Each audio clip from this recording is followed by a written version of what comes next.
yeah, and you won't stop, and you don't stop, and you won't. I was a terror since the public school era. Bathroom passes, cutting classes, squeezing asses. Smoking blunts was a daily routine since 13. A chubby nigga on the scene. I used to have the tray deuce and the deuce in my bubble goose. Now I got the Mac in my knapsack, lounging black, smoking sacks up in accent sidekicks with my sidekicks, rocking fly kicks. Honeys wanna chat, but all we wanna know is where the party at. And can I bring my gat? If not, I hope I don't get shot. Better throw my vest on my chest, cause niggas is a mess. It don't take nothing but front for me to start something. Bugging and fucking at niggas like I was duck hunting. Dumbing out just me and my crew, cause all we wanna do is. They call them dumps, big massive dumps. Bullshit and party and bullshit and party and bullshit and party and bullshit and party. Party. Party. Party. Hugs from the honeys, pounds from the roughnecks. See my man say that I knew from the projects. Said he had beef, asked me if I had my feast. Short 222s in my shoes. Holla if you need me, love, I'm in the house. Roman strong, see what the honeys is about. Moet poppin', ho poppin', ain't no stoppin'. Big Papa, I'm a bad boy. Niggas wanna front, who got your back? Niggas wanna flex, who got the gap? It ain't hard to tell I'm the East Coast overdoser. Nigga, you scared, get the poster. Nigga, I toast you.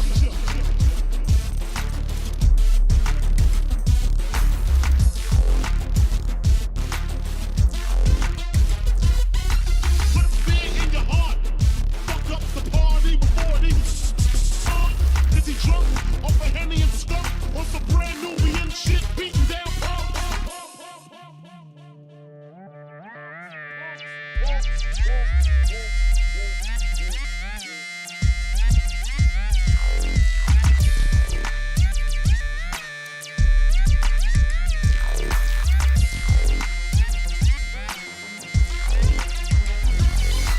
bitches in the back looking righteous, in the tight dress, I think I might just hit her with a little Biggie 101, how to tote a gun and have fun with Jamaican rum conversation, blunts in rotation. My man Big Jock got the Glock in his waist and was smoking, drinking, got the hooker thinking. If money smell bad, then this nigga big and stinking. Is it my charm? I got the hookers eating out my palm. She grabbed my arm and said, let's leave calm. I'm hitting skins again, rolled up another blunt, bought a Heineken. Niggas start to low down, a kid got choked out, blows was thrown, and a fucking fight broke out. Ooh.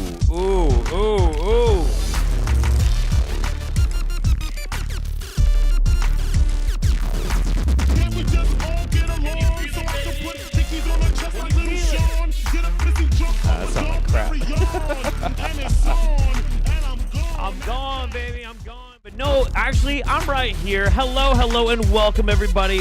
Welcome back to the Wingnut Roundup. This time, we are rocking in June of 2024. Summer's officially here, baby. I'm into it. I'm feeling it. I'm so down, and I'm so very, very happy to be back here with you guys. Holy crap. It's too early to curse in the video, because otherwise we'll just get demonetized immediately. I mean, we're going to get demonetized anyway because, I mean, let's be honest. We all know what happens at the end of the Wingnut Roundup. Not appropriate for advertisers, so, you know, it is what it is. So I guess I'll say this month has been fucked. Absolutely fucked. But we're here now. We're here now, and I'm so happy that we're here now. So, to catch people up a little bit, because this is something I just want to get out of the way right at the beginning of the roundup before we get started. I had something very bad happen this month. On the 16th, I was doing a motorcycle tour. I was leading the tour. And somebody who had done tours with me multiple times in the past, who I considered a friend, an older gentleman who was in his late 60s, he suffered a stroke while he was riding a motorcycle. And he didn't make it. And that ended the tour. So I actually was home a week earlier than I was supposed to be. And rather than just jump straight back into work, I took some time for myself. It was the 14th. My bad. Mindfully is Matt. Matt was with me on tour. He was there, and we both went through that. And it cut the tour early. I came back, and I took some time for myself to just equal out. It was a very, very, very traumatic experience. It was pretty bad. As bad as you can imagine, it was probably that bad. It was a very bad situation. So for that reason, actually, the Wingnut Roundup this month is going to be dedicated to my buddy Paul. Is he okay? No, he is dead. That's what happens when you suffer a stroke and go unconscious at about 70 miles an hour while riding on a motorcycle through the desert. You don't make it. So, yeah, it was...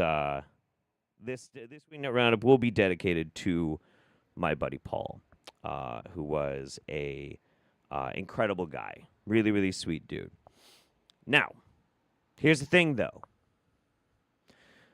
When people pass away, and it's people that we care about, there's nothing that you can do. No amount of grief, no amount of processing, no amount of crying can bring them back. That's for you. That's for you. You take the time and you grieve and you process it on your own time and how you want to. How you want to.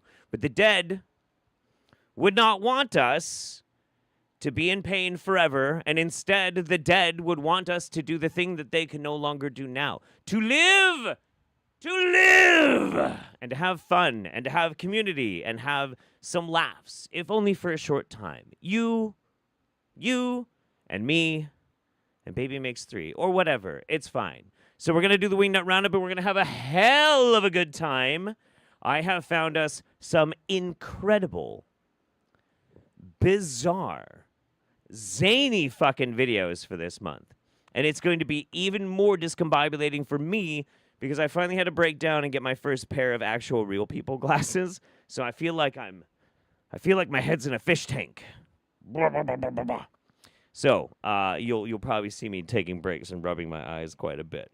But for Paul, we're going to have ourselves a really good time. Also, we are saying goodbye to Pride Month. I hope everybody had a great Pride.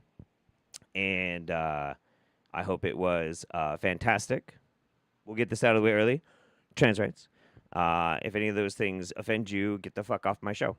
Anyway, that being said, without a further ado, we're going to have ourselves... Oh, shit. Where the fuck did it go? Have I not put it on this soundboard yet?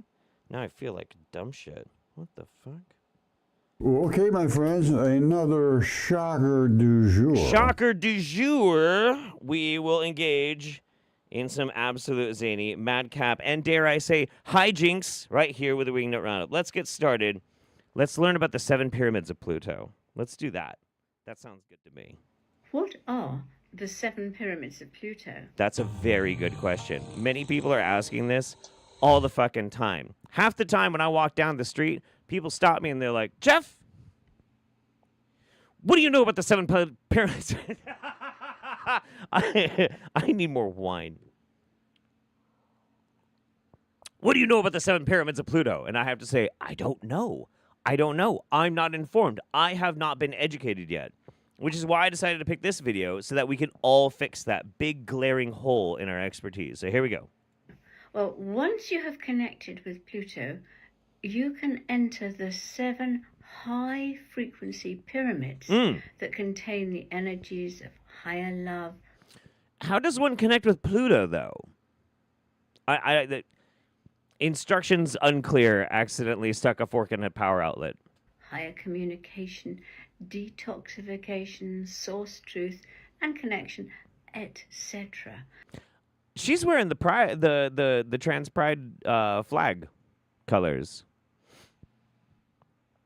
Based, I think. Now, within each pyramid swirls silver platinum light, and it is this that takes you up into the highest ascension realm. So you connect with Pluto, and then you get to jump into the pyramid, the 7 pyramids that are full of light. Yeah? 7 pyramids full of light, and they take you up into the highest ascension. I think I'm... Okay. All right. Get it. Realms. The energy within these pyramids is the highest frequency energy that you can access at the moment on Earth. I am going to go on a limb and say this woman is an expert on how high one can get. And it's extraordinary to bathe in those energies. It really raises your frequency. I feel the exact same way about cough syrup. I don't know. Opens you up to so much more. Pluto, the Roman or Greek god, obviously. I was thinking the dog. Connect with... No? No, fuck it. No. Joke's going nowhere. Thank you very much. Darth Laguda says, bring on the crazy. I need a brain cleanse after the geriatric dick measuring contest this week. Oh, boy. Oh, buddy. Oh, boy. Yeah. I did not have a good experience watching that debate. Not a fun time at all. Pretty much one of the worst things I've ever seen on television. Just absolutely a dumpster fire. But, oh well. Super Animaniac, glad to be here for the roundup. I just ran a super well-received session 1 of Hunter the Vigil, and I'm ready for cringe. Interesting. Hunter the Vigil. I don't know if I know what Hunter the Vigil is. Is that a pen and paper role-playing game? Because I remember... I think it was Hunter the Reckoning. But if it's a White Wolf book, I haven't played any of that stuff for decades, almost decades now. Azure Wolfie, if you get a chance, try the Doritos Baja Fiery Mango Chips. They have a decent spice, and they taste like mango salsa. More importantly, let's start the LGBTQIA Wrath Month, baby. Oh. Sure, fuck yeah, why not? Absolutely. I will tell you, okay, so one thing, though, that has been bothering me quite a bit is, so we live in, like, this really, really fast-paced society where things are always coming at us, like, super, super fucking fast. Fads are changing. Currently, right now, it's a hot girl, but that's already, like, it's already past, you know? And for some of us who have understood spitting on, you get it. It's kind of old news. But, so things happen fast. Memes happen fast. Trends happen fast. But certain things don't move on. And it's always seems to be like a certain category that just stick around, and it's so old and it's so boring. I get it. Every June, a lot of corporations pretend like they care about the rights of everybody, right? I get it. And then every July 1st, suddenly they change everything back, and then it seems like they don't really care. I get it. You get it. We all get it. We've all heard the jokes. It's so fucking old now. It's so boring. You're not, when people make the jokes, you're not even wrong. You're not even wrong. But fuck me dead. It's so dull. Stop making the joke. It's so boring. And there's a bunch of stuff like that lately that has just been driving me crazy. Like, certain people are just stuck. Like, their brains have not moved past 6, 7, 8 years ago. They're just stuck. Just fucking stuck. Get a goddamn mental crowbar and pry your fucking brain out. Think of something new. Jesus Christ, it's driving me fucking crazy. Anyway, I've got something very special. I wanted to start with our wonderful 7 Pyramids of Pluto woman, because we needed something quick, something easy, something to razzle-dazzle us into the vibe of the roundup, you know what I mean? And now, I just picked a random section, and we might look at it a little bit further on as we go in the roundup. Maybe. We'll see. I just picked a random section of this incredible section of a super soldier talk featuring the man, the myth, the legend, Jimmy Payne. Mr. Jimmy fucking Payne.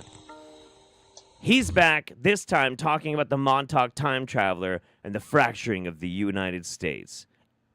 And I have no idea what he's about to say. So, let's just, it's random-ass spot. Here we go. When I came along, I want to tell a story. I don't want to get off the subject, but I need to tell a story about my personal life detailing how I got involved with the Spear of Destiny and explain where I'm coming from. Okay. When So Jimmy Payne had something to do with the spear of destiny. All right, fuck it. I was about 8 years old, the Men in Black, Yeah. you have to start off training your replacements very young. So at 8 years old, about the only thing you could do is like answer the phone for those men when they left out of the office. Wait. I love this idea, though. This is such a cool idea. So the Men in Black, Agent J and Agent K, they go out to go do their missions or whatever. Somebody calls in and like, I need to speak to Agent K right now. And then on the other line is like, well, I'm sorry, mister. He's out on assignment right now.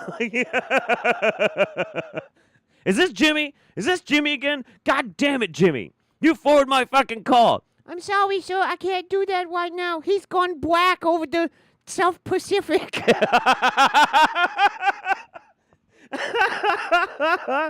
Yeah, dude, I'd totally watch a movie about 8-year-old Jimmy Payne working at the MIB call center. Absolutely. Robin, nailed it. I would, oh my God, please make that a whole fucking series. So I grew up at Area 51, being around these men. Yeah. But when I was about 8 years old, they started telling me, they said, look, we have this sword that we're very interested in, and it's guarded by a warlock. Of course, this is a fabricated story that I'm being told. Sure. And they said that, they talked about this for about 2-3 weeks about the sword. Yeah. And that it had great power. Just some jackasses fucking lying to an 8-year-old being like, now, Agent Jimmy, yes, we need you to get this sword, but it's protected by a warlock. Okay, sir. And they wanted me to steal it for them. Said an 8-year-old. So fuck it. They took some blueprints of the building, and it had a ventilation system in it. Oh. And of course, to train to train a minute MIB, you have to know how to read blueprints. So right. They taught me how to read blueprints. They lay the blueprint out. Right. On a big table. They ran their finger down the air ducts. Yeah. And they showed me where I had to crawl through. Okay. And of course they told me, they showed me where the electrical lines were in the building. So I learned how to read blueprints very young. So the day came that they brought me to this underground base, and I was supposed to go in through the air ducts and obtain this sword for them. So I entered the air ducts and went down into this base, and went through wait, Jimmy, where was this base? I'd rather not give that location right now. Okay. It's sensitive. Well, did you have to travel in time to get it? No. Okay. No. It was in current timeline. Okay, good. Didn't have to travel through time. This is a underground base. I don't want to give the location. Well, could you give us the country it was in, or is that still? I would put it in. I would just say that it's in the Western Hemisphere. Okay. I won't go say the North Pole, the South Pole, but I would say the Western Hemisphere. Did the Nazis have it? That's another sensitive question. Let me get on with my story. It was Argentina. It was a secret Nazi base in Argentina. I put money on it, but he's not going to tell us. Story here, because we have a lot to cover tonight.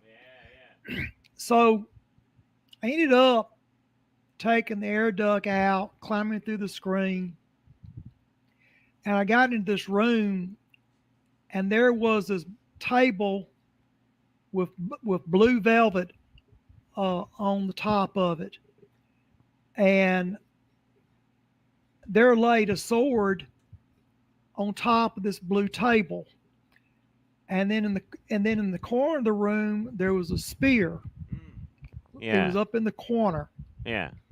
And it was carefully laid out. So an air duct, yeah. I went over to the sword, and I looked at it. The sword was about 2.5 feet long.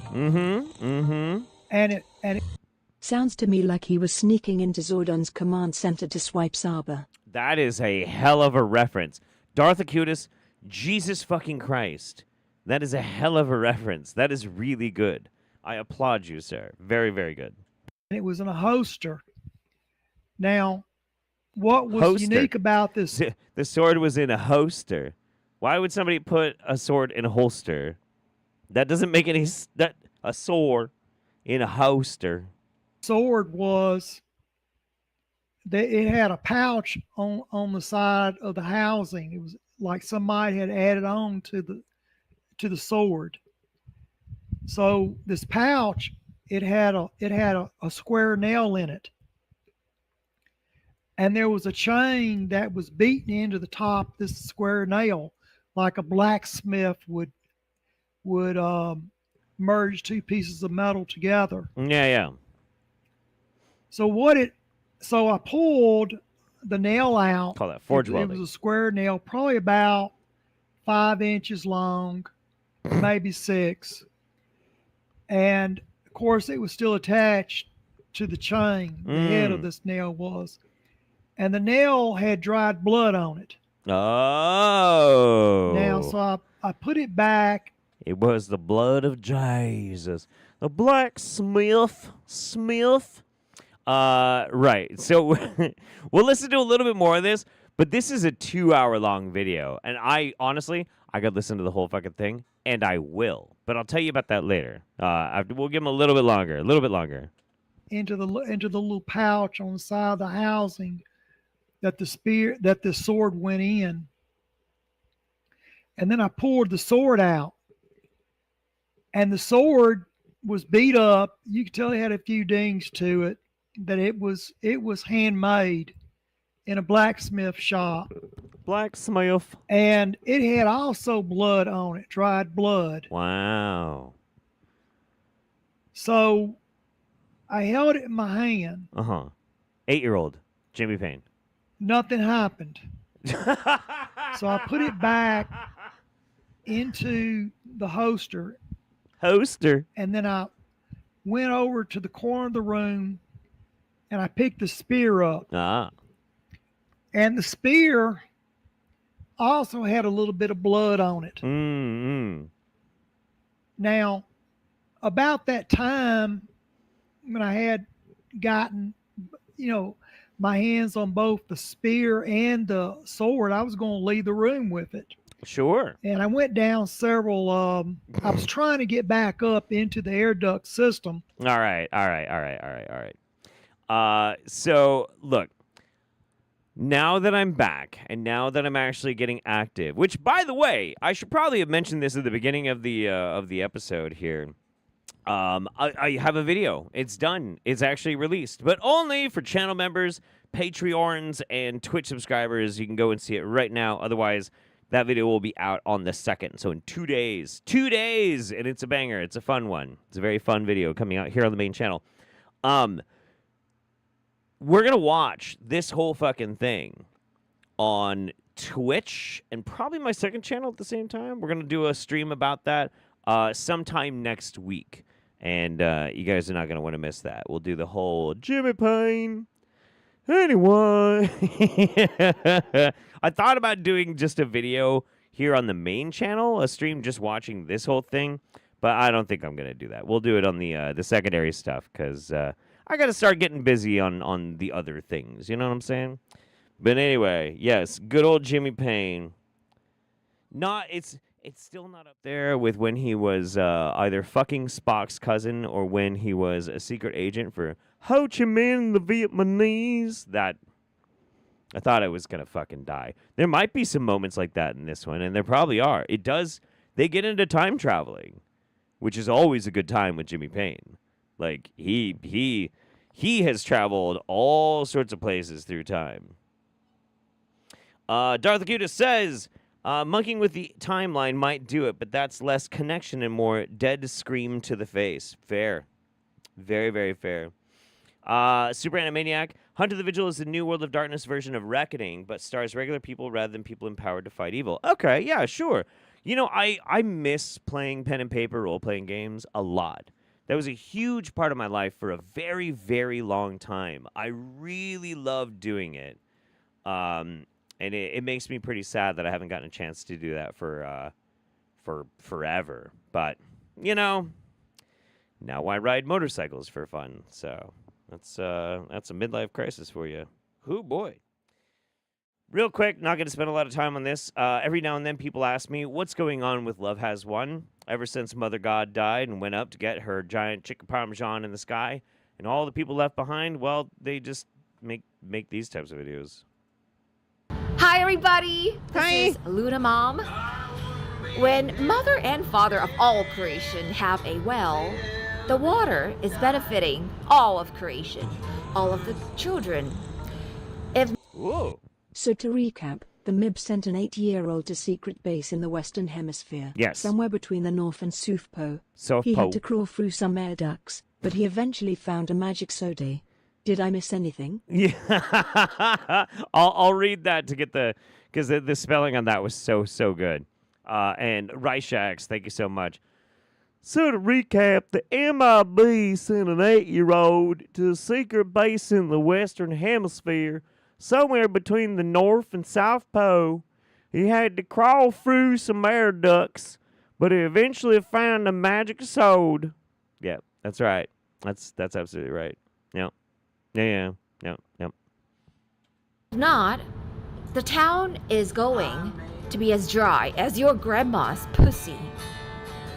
And this is what happened. The town had to go through bottled water. God's well is 10 grand.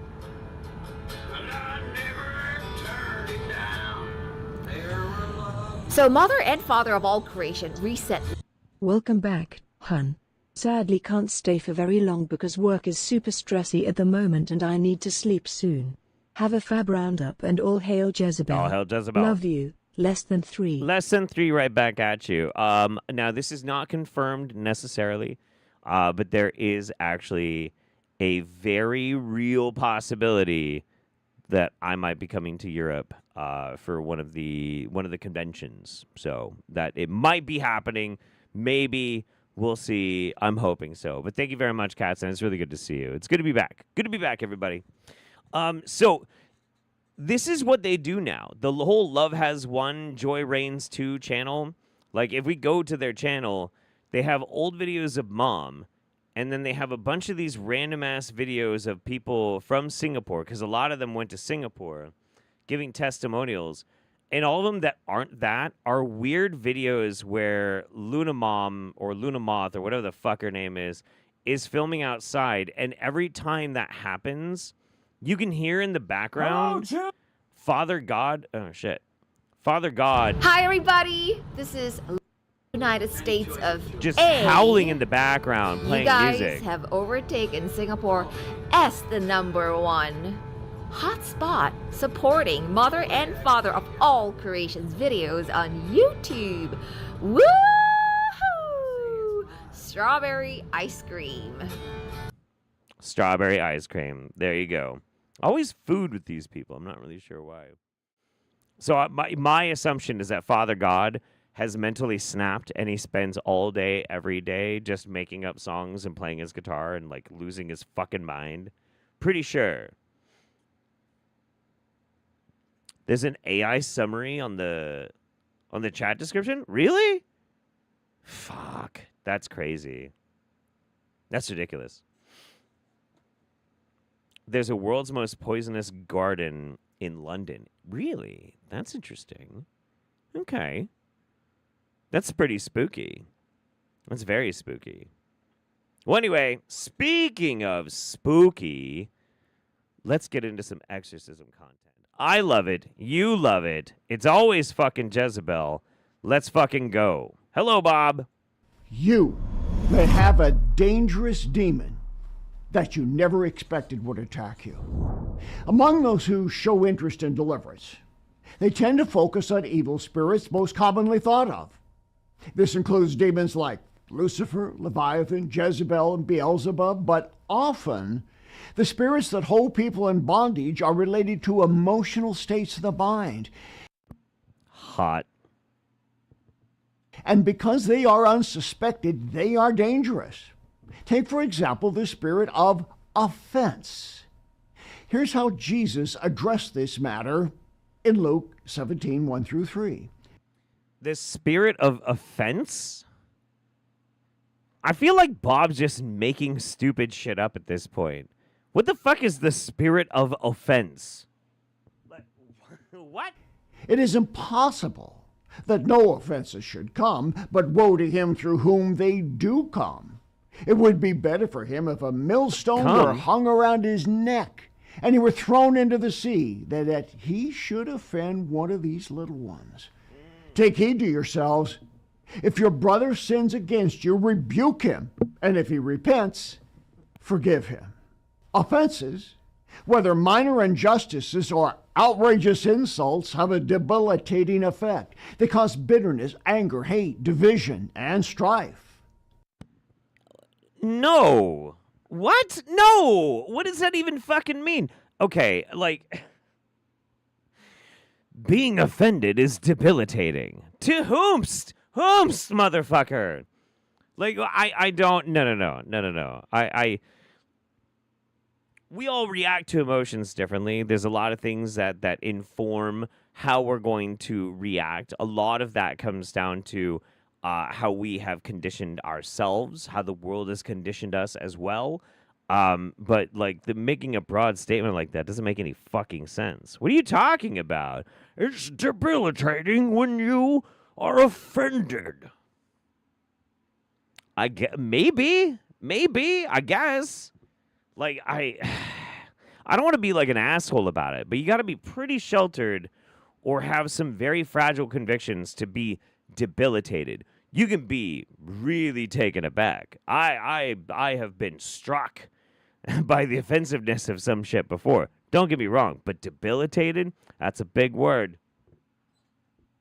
Offenses cause disruptions in an individual's mind as well as the larger body of Christ. Just as the spirit of fear can be a gateway to more powerful demons, so it is with the spirit of offense. Offenses may make you feel that you've been wronged, and this may lead to acts of revenge, witchcraft spells to curse them, or even murder. So just don't. Like, this gets to the other problem that I have with like this deliverance kind of shit is, some random thing might have happened. You might have gotten spooked by a scary movie and suddenly you're making pacts with the devil. Like, why? Why would that happen? Who the fuck does that? Like, I got offended. Suddenly I'm selling my soul to Satan and I'm plotting my revenge. Or don't. You could use this as an opportunity to be like, hey, take personal responsibility. Something offends you. Maybe you need to figure out a way to process that. Maybe find a way to communicate how you were offended that person. And if they don't respect that, you tell them to go fuck themselves and just brush them off, write them off, move about your day, and be healthy about it, right? Maybe that would be a good thing to preach. That might even seem kind of Christian. Turn the other cheek, right? But instead it's, if you're offended, suddenly you're making a pact with the devil. Why? Are we all so fucking weak that the moment we're offended, suddenly we're prey for demons? That's so dumb. What a terrible, terrible opinion this motherfucker must have of human beings. What in the fuck? I don't get it, dude. When someone offends you, your first response should be to forgive them. Unfortunately, that's not how human emotions are wired. Well, when offended, we often make a list in our thinking of all the ways we were right and the other person was wrong. It depends on, like, how important it is. I mean, again, you can't make these broad declarative statements and shit, right? Like, I when I'm offended by something these days, like, there's something that I'm politically opposed to. Do you know what I do? This is what I do. Anyway. And I don't carry it with me. You know? Gonna have to go back and watch the replay when I get off work tonight. Much needed after today. Just wanted to stop in and say hi.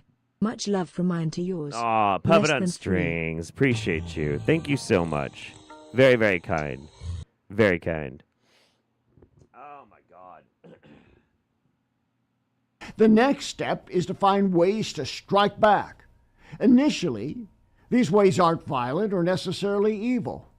We are simply trying to justify responding to an offense because we have an inflated sense that we need to protect our integrity. It's really our ego that we're trying to protect, and in the name of defending our reputation. Finally, at long last, my fight with governments and insurance agents are at an end. 4 new saxophones and 2 new PCs with 4090s coming my way. Oh my and God. these few coins coming yours. Oh my God. Why do you need 4 saxophones? By the way, if you're buying 4 saxophones and you're a saxophone player and you've got an old saxophone that's an old piece of shit and you don't want it, I want it. I'll pay for the fucking shipping. I will literally pay for the fucking shipping. I have been wanting to learn how to play fucking the Careless Whisper saxophone for so fucking long, but they're so fucking expensive. And just for the joke, I can't pay like $500 for a joke. I can't do it. I'm sorry. But thank you very much. That is very, very cool. I'm really happy that you're able to do that and engage in your insane amount of saxophone usage and your dope-ass new PCs. Good for you, buddy. That's cool. Good to hear from you. It's been a while, Myaskill. So Bob's almost got a point here. He's almost got a point, but I'm not sure where he's going with it. We may go to unreasonable lengths that's harmful to the person who offended us. Wait. Is 1,000 knock like $93? Really? Dude, thank you. That's incredible. I can't do the conversion in my head. I'm very stupid and, American. My bad, buddy. That's very, very generous. I appreciate you. Stop for a moment and take inventory of all the people who have offended you. Then follow the path of forgiveness as Jesus taught in the Sermon on the Mount. One of the most difficult passages in the Bible is Luke 6:27 through 28. Love your enemies, do good to those who hate you, bless those who curse you, and pray for those who spitefully use you. Sure, that's fine. As Romans 12:21 says, overcome evil with good. Sure. Plotting in your mind to counter an offense often leads to thinking about how the other person can be hurt so we can get even. That's the devil's way of corrupting our emotions and opening the door to the demon of offense. Oh, your financial shit. support and prayers make it possible. Again, like, what, okay. What's so weird about this whole thing, he does mention there's some pretty good lessons in the Bible about how to deal with, like, turning the other cheek, overcoming people being shitty to you by just being good to them, etc., etc. All these are fine. Morally, totally, ethically fine. Nothing wrong with them whatsoever. They are conditional, of course, because if you just blindly adhere to any random-ass rules, you're opening yourself up to abuses because there's always extenuating circumstances, etc., etc., etc., etc., etc. But that's not what Bob made the video about. Bob made the video about a demon called offense. And then he just talked about a bunch of other shit. Like, what? I want to know, like, do I need to contact Bob Larson every time I get fucking offended and give him money so he can purge my body of offense? I notice he's ignoring the time JC grabbed a whip and attacked a bunch of merchants for conducting business in a temple because they were defiling his father's house. He never mentions that. He never, ever mentions that. And it's sad, too, because, like, there's some pretty pretty classic, interesting Jesus moments, you know? There's a lot of shit, a lot of real terrible garbage shit in the Bible, but every now and then you get some real bangers, some real bangers, and it's usually not the stuff that they want to focus on, you know? Because, like, if you were describing Jesus running in and whipping people and shit, but you didn't tell people what the context was or the historical time period, they'd be like, oh, what? Is that Antifa? Huh? Protesting, trying to burn down cities? Huh? You know, like, that's just how people would react to it. So, can't have civil disobedience. Not with my Messiah. Anyway. Let's see. Oh, my God. I'm so dizzy in these new glasses. It's fucking me up, man. Random guy says, is Bob going to pwn the libs with facts and exorcism? He's going to call Jezebel an SJW. I wish he would. I wish he would. It'd be so funny. It'd be so funny. That'd be great. It would also be really great to, like, get into a debate with one of these guys and, like, describe some Christ-like behavior, again, without the context, and wait for them to call Jesus an SJW. That'd be so fucking funny. God, that would be so fucking funny. God damn it. And Play Button says, first time catching this live, enjoy this content, and my friend has told me about this. Oh, well, thank your friend for me. Your friend is pretty fucking rad. Pretty fucking rad. Appreciate it. Maybe taking off your shoes will help your glasses settle easier. Do you think so? Do you think I should take my shoes off in order to be able to, like, see with my glasses better? Is that a thing? I've never heard that, but, like, this is my first time wearing glasses, so, you know, I'm just going to have to bow to everybody else's expertise. Anyway, let's watch some more exorcism content. Here we got some Ed Cicinelli stuff. We might speed this up. I don't know. We'll see. Programming my life. What are you waiting for? Hear the voice of the Lord. Right now. Die by fire. Prayer. Open your mouth. Open your mouth. Open your mouth. Every demonic thing programmed. Everybody should be praying like a mad prophet. Like enough is enough. Like you are tired of being tired.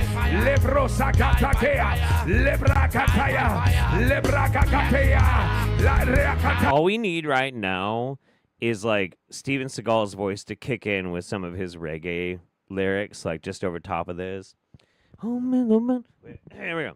Right now, your spirit of limitation, your spirit of limitation, I rebuke you right now. You retardation spirit, right now. You let back up and set back up. You let back up and set back up. You spirit pulling them back 3 steps.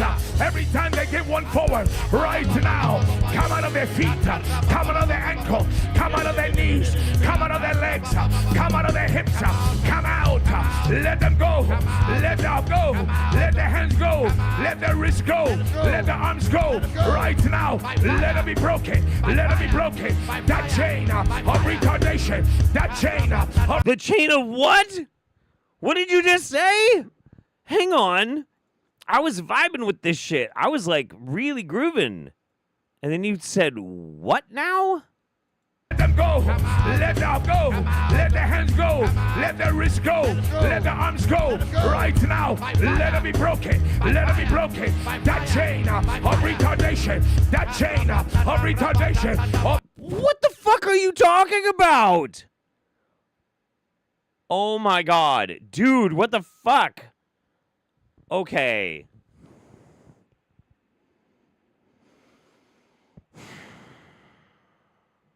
Ed, no. Open your mouth, come on, for 10 more seconds.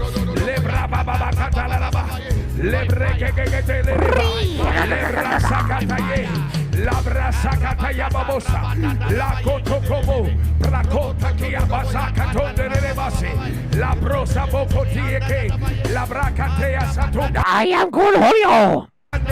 Lebreketekia toloroso. Labrakakataya baboshete. Labandarababashete rekata. Lebrakataye seketa. Right now, I call the fire of God wherever they're hiding, inside your body, in your life, in your head, in your shoulder, in your stomach. How much do you think the guy in the back that just has to go, fire, fire, fire? How much do you think that guy gets paid? Because, like, legit, that's a great job. That's a great fucking job. I brought out the disappointed father voice. I mean, that's like half my voice most of the time, you know. Fire! Wherever they're hiding in the realm of dream, I command fire. I command fire. Let the fire find them. Let the fire locate them. Right now, retardation, delay, limitation, frustration. Right now, come out of my people in the name of Jesus. Come out of my people in the name of Jesus. Come out of... and I'm immediately greeted by Ed saying a word he shouldn't say. What a way to kick off my evening, lol. Sign of the stroking. Thank you so much. I really appreciate that. I heard something else in this, and I hang on. Thank you. That's very kind of you. Limitation, frustration. Right now, come out of my people in the name. Come out of my pee hole. Oh Jesus! Come out of my people in the name of Jesus. Come out of my pee hole. Would you be coming out of your pee hole? That's bizarre. I mean, that would make sense, but, I mean, you know, kind of weird in front of a big crowd. Play. Right now, you spirit of retardation, limitation. Oh, right shit. now, I command you, let my people go by the fire of the God of heaven in the name of Jesus. Right now, I pull you out. I pull you out from their shoulder, from their head, from their thoughts, their emotion, from their thinking. Come out of the mind. Come out of the mind. Come out of the mind. Come out of the mind. Right now, mind blockage. Mind blockage. Come out of the mind. Come out of the mind. Come out of the mind. Mind blockage. Mind blockage. So, yeah. I always, what is always really surprising to me is everybody in this video paid to be there. You know? I hope it wasn't expensive. If it wasn't expensive, I might pay to go and be there because this is very entertaining. But if it's expensive, which it probably is, no. I don't get it. Come out of my pee hole. Come out of my pee hole. Come out of my pee hole. I have to say that every time.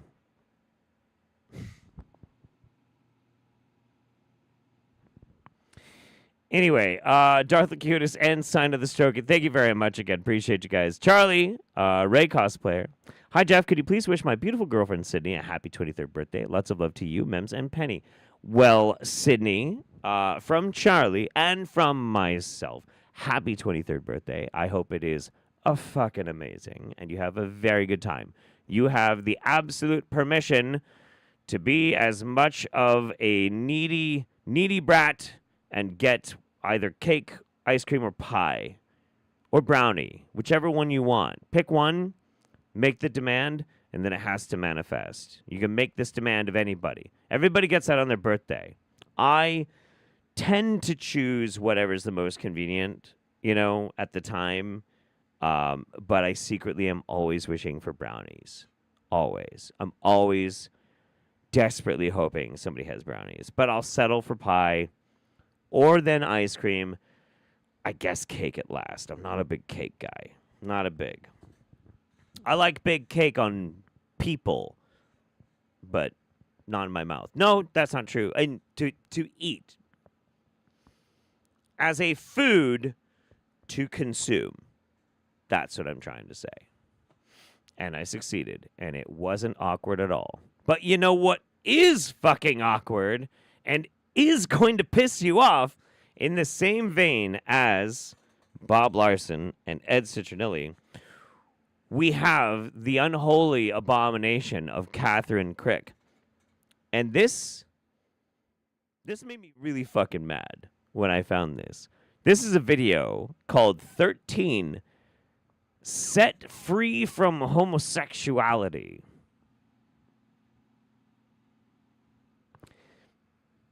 I'm just telling you now, buckle the fuck up. I want to renounce homosexuality, transsexuality. Command every spirit attached must go now in Jesus' name. Veronica and I had been in a homosexual relationship since 2008.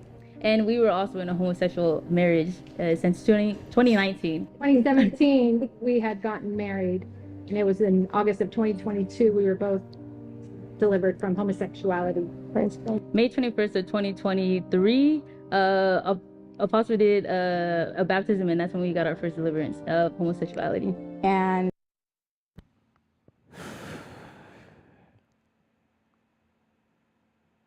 look. I thought this stuff was illegal. What, conversion therapy? Well, this isn't conversion. See, that's the thing. This isn't conversion therapy. This is deliverance. You see, conversion therapy cloaks itself in some modicum of like scientific rigor. They could try and cite shitty or shoddy studies in order to try and make the case that it should be not only legal, but in some ways supported by the government, taxpayer dollars, insurance, et cetera, et cetera, et cetera, et cetera. Deliverance ministries are purely spiritual based. So they can make whatever fucking claims they want. Come over and I will exorcise your gay or your transness or whatever. And it doesn't fucking work. It doesn't work. It's not real. Now, you can convince a human being of almost anything. Almost anything. And in some ways, it might stick for a while so long as you continually reinforce these vibes, these messages, this cult-like atmosphere that actually, no, these feelings that I felt all my life and I'm suppressing currently, they are from a demon and not actually from me.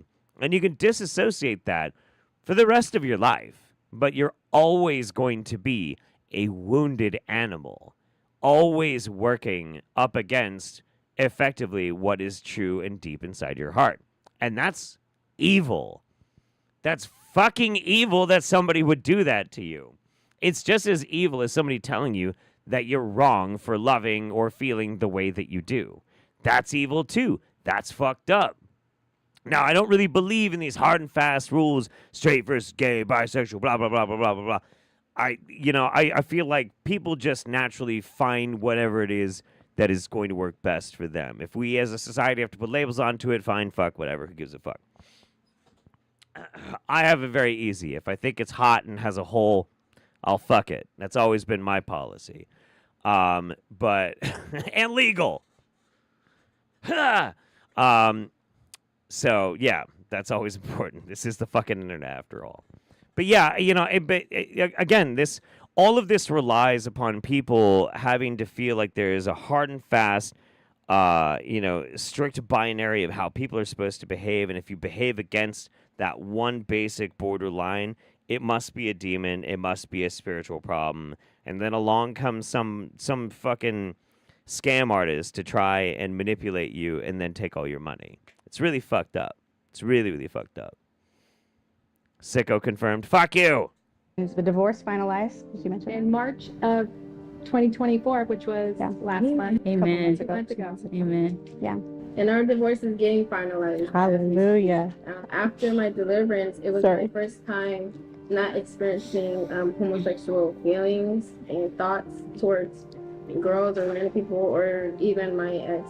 God called me to truly plug in and be planted at 5F, and I started listening to her, and I renounced a bunch of stuff, and over the next few days, I was like, why do I feel so different? I feel like innocent, felt so light and just good, And since then, I have been delivered from so many things. I was free from... You could get the same effect for a lot cheaper and a lot less bullshit and a lot less brainwashing by just going and eating an eighth of psilocybin mushrooms. You could just do that. You could just do that. You'd probably get the same effect of like finding some new way of looking at life and feeling super innocent and acting like a child for about 9 to 12 hours, you know? Like that, I will co-sign that a million times before I think somebody needs to go and have some fucking woo-woo spiritualist fuck whistle try and mess with your goddamn brain. Fuck that shit. How do I feel on the issue of sickos, anti or pro? You know, it depends on who's willing to send me the most super chats. That's a joke. All right, let's give it just a couple more seconds. I'm curious. From homosexuality, I was freed from lust. Since I've been coming here, I've been delivered from trauma. I got delivered from homosexuality, transgender. And I just wanted to testify on what God has done for me at the revival center in Pretoria by Apostle Captain Greg. What the fuck is this audio? What the fuck is that? I also got delivered of homosexuality. There was these thoughts that bombarded my mind about homosexuality that were from the devil in Jesus' name. Hallelujah. No, it's from your hormones. We all go through it. It's called fucking puberty. It's called college. We all go through it, you know. It's fine. It's fine. Wouldn't it be so much better? Like, okay, and I fucked this video. It's fucking dog shit. You heard it here first, folks. They like it hard and fast. They do, absolutely. Hard and fast. As hard and as fast as possible. Wouldn't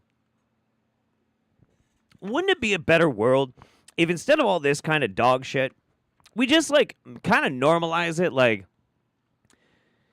you know, there's going to be a point in time when you're just kind of figuring out who the fuck you are. Because I didn't even know who the fuck I was until I was about 27 years old.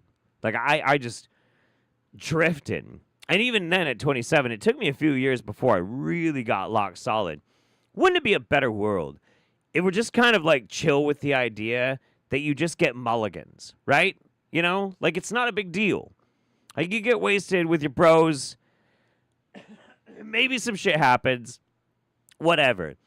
Was it for you or wasn't it for you? Well, then that answers a question for you pretty fucking quick, doesn't it? Wake up the next day and be like, well, nobody's going to shame me because we fucked around. Did I like it or not? Did I like it more than when I fucked around with the opposite gender? Then you can figure things out. Or is it like, that's cool. Both are cool. That's cool too. Wouldn't it be a better world if we just stopped pissing everybody off and like shaming them for like just trying to figure out who the fuck they are? Wouldn't that be great? Like the trans issue. I think I might be the wrong gender. That's cool. Figure it out. Take your time. See what you want to explore. And then once you feel supported in whatever way you want to go, cool. That would be great. Wouldn't that be a better fucking world overall? Wouldn't that be better because we take away the ammunition from dickheads and pieces of shit like these religious fundamentalist motherfuckers who come in and try and tell you that you got to feel ashamed because of something you have no fucking control over? Wouldn't that be a better fucking world? That'd be great. Just say it, man. Just say it.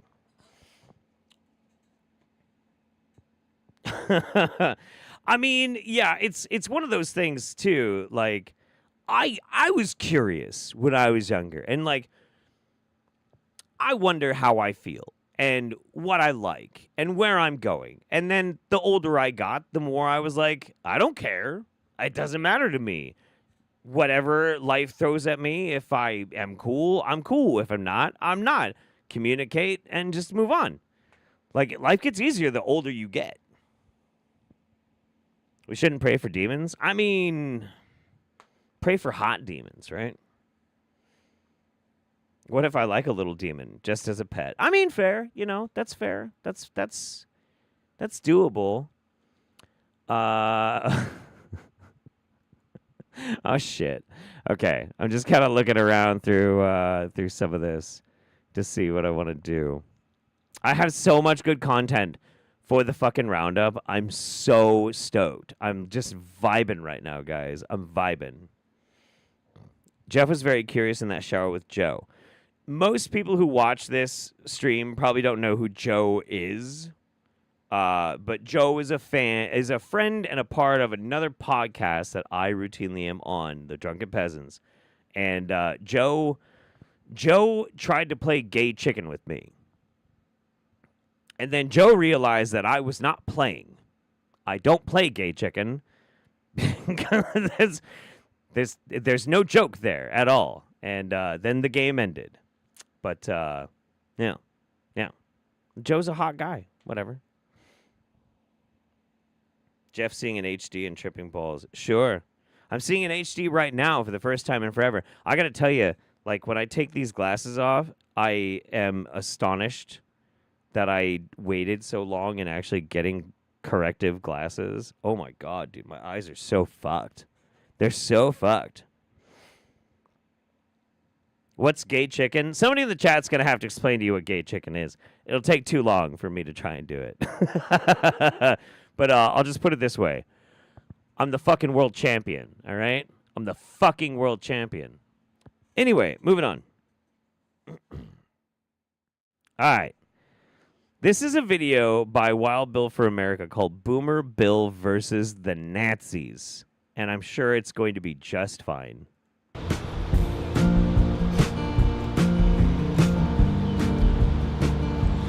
Hello everybody, Wild Bill for America here, and I thank God for a lot of things. One is that he made me a boomer. That's slang for people born during the post-World War II years. As a boomer, I religiously practice the art of manhood. Hang on, wait. Too much information, Bill. Too much. Calm the fuck down. Sit down. Don't need to talk about you practicing with your manhood. But also, did God make you a boomer? Did he really? Did he really? Did he really? Or was it just, that's when you were born? Like, that, You really got to have like a real self-important piece of shit kind of mentality to be like, God made me exactly at the time when God wanted to because of God's plan because he has such great things for me. Did he? Did he really? Did he really? Are you that special? In a nation as being filled with girly men and sissies. I truly believe that we boomers... Your job is to be retired and sit around and whine and complain on the internet, dude. You're a fucking pussy. Not like the good kind of pussy that can take a beating, but the bad kind. Like the you kind. Are the last of the great Americans. We were the last ones to get a good solid education before godless humanism turned the American education system into a nationwide dumb kid factory. We boomers definitely had the best music and the coolest cars. We were the last generation that was taught the magnificent true history of the greatest country. I will agree with him on the cars. If we're going with like classic cars, the 60s, 70s era, like muscle cars and shit, pretty fucking badass. I would love to have like a Chevelle or like an Interceptor, like in Mad Max. That'd be dope as fuck. But your music, yeah, sure. The world has ever seen. Today's young people are so poorly educated that they yell the word Nazi at anyone who opposes their foolishness. But what's their foolishness, though, is really the big question. What is their foolishness, you know? They have no idea who the Nazi Party was, what they did, or what they stood for. It's not hard to learn. I mean, like every other program on the History Channel is about the Nazis. There's a bunch of movies about the Nazis. And like, it's really easy to know about the Nazis. I'm pretty sure they know about the Nazis, Bill. Pretty sure. It's not like one of those... It's not, it's not like somebody's saying like, they don't even understand the broader lore behind Elden Ring. Okay? Did they read all of the lore entries? Have they read the supplementary novel? I don't know if there is one, but you get what I'm saying. It's the fucking Nazis. Everybody knows about the Nazis, Bill. It's not that fucking deep. Today, the dumbed-down education system is actually pushing Nazi values on American kids. Are they really? Politically motivated racism, burning cities and looting stores and calling it social justice. Burning cities and looting stores and calling it social justice. Okay, first of all, I've been to a couple of these cities that burned to the ground. They're fine. They're fine. Looting cities, yeah, sure. I mean, looting happens. Yeah, absolutely. Civil unrest. But in the name of social justice, not really. Not really. That's not really what it's about. No, not really. This is just boomer dipshit mentality. Putting people in jail on fake criminal charges. Listening. He has a January 6th logo on there, just so we're clear. We're very clear. To news media that does nothing but lie every day, and aggressively silencing anyone who dares to have an opinion that disagrees with the party line. I love it's the same stupid ass idea. This really, really desperate and honestly pretty fucking pathetic effort that keeps happening over and over again, where somebody's like, "Oh, well, you don't like that we're racially profiling people, that we're trying to take away people's civil rights, take away the bodily autonomy of women, try and remove all protections for trans people, and try and make giant lists and huge concentrations of people we deem illegal, and burn books and ban things in education. You don't like that? Well, you must be a Nazi then." What, bitch? Literally what? You don't like us doing literally everything they did as a precursor to the fucking Reich? You Nazi. What the fuck are you talking about, you dipshit? What the fuck? Now, look, of course, people on the far left can act like absolute dipshits. Anybody can. It doesn't matter what your politics are. If you're a dipshit, you're a dipshit. Can you take things too far? Of course you can. Of course you can. Of course. But you can't say they're being Nazis when their stated goal is opposing all the things that are Nazism. Like, that doesn't make any sense. It's so funny. How about stealing elections through massive voter fraud? All that is what the Nazi Party did in 1939 Germany, and it is what the Democrat Party is doing today. Wait. Is he talking about 1939 Germany? Like, is he talking when Hitler became chancellor? Was that 1939? I don't remember. That wasn't stolen. Like, Hitler didn't have to do anything except just be Hitler, and he got in as chancellor, like, legit. It wasn't stolen. It wasn't stolen. Like, that's kind of the thing that makes it worse. That's the thing that makes it worse is that, like, it could happen anywhere, and it could happen here. It could happen at any point in time. That's the point. But Germany invaded Poland in 1939? Maybe dipshit here just doesn't even know what he's talking about. And the young generation is too poorly educated to see it. Oh, he was 1933. But us boomers see it. Our parents fought the Nazis in World War II, and today we see the Nazi Party being reborn in Washington, D.C. Yes, I'm a boomer, and I'm a Bible thumper. I did not take the Fauci injection, and I know the difference between a man and a woman. I know what it is to live free.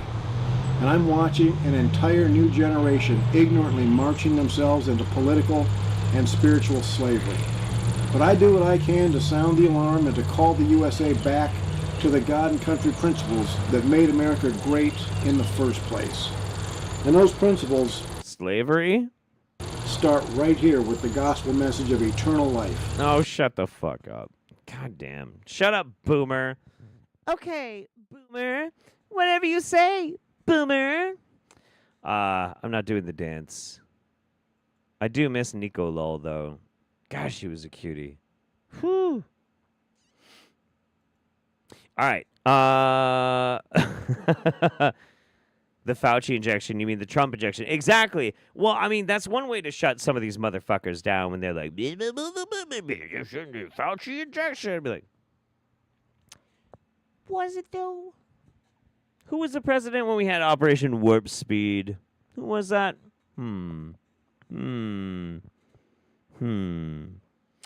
Right. Okay. Next. Yes, we're good. Cool. Just checking a lot of things, everything around. S-Rob is back. Now, he's made a few videos this past month, and they are all wildly fucking incoherent, and because he's a Geordie, And I do not understand Jordy's worth a shit. It is beyond me. And then he made this live stream just a few days ago, and it's probably the most coherent that he's been in a really long time. And that's going to say a whole lot when you see this video. It's great. It's only a minute and 20 seconds. Here we go. Hi, my name is S. Rob, and my spellcasts are available now at Spellcaster-Psychic. That's www.spellcaster-psychic.co.uk. That's www.spellcaster-psychic. Take your time, dude. Spells available now. You can order them anytime you want. You can also order readings, psychic readings. Anything that you want them to be for at all. Any questions at all you want, I can answer. Sure. Absolutely anything at all. And that's www.spellcaster-psychic.co.uk. It did seem like his battery was running out, didn't it? It absolutely did. It absolutely did. Also, I think after this video, I'm going to have Memory give me a quick bathroom break. And I say that because I did text her, but she didn't see my text yet. Yeah, he just was running low on the juice. Do. Okay. And that's available now. You know, I'm looking for more clients. And I can get a long-term relationship with clients. Don't think it has to be a one-off thing. This doesn't have to be one-off. It can be a long-term thing. You know, you can keep coming back. We can do repeat readings. We'll think of some ideas of things that you want to do. Also, custom spells. We can do a spell for anything that you want. Okay? Okay. Absolutely anything at all available right now for you. Okay? Okay. And that's www.spellcaster-psychic.co.uk. Thanks a lot. You're welcome. You're welcome, S. Rob. I love him so much. I don't even know why I love him so much. His GPU is getting ran too high. Sure. Yeah. He's trying. He's trying to like shill his website, which is spellcaster-psychic.co.uk. But for some reason, like it was a real big problem for him to say that. And I just realized I've never actually gone to his website.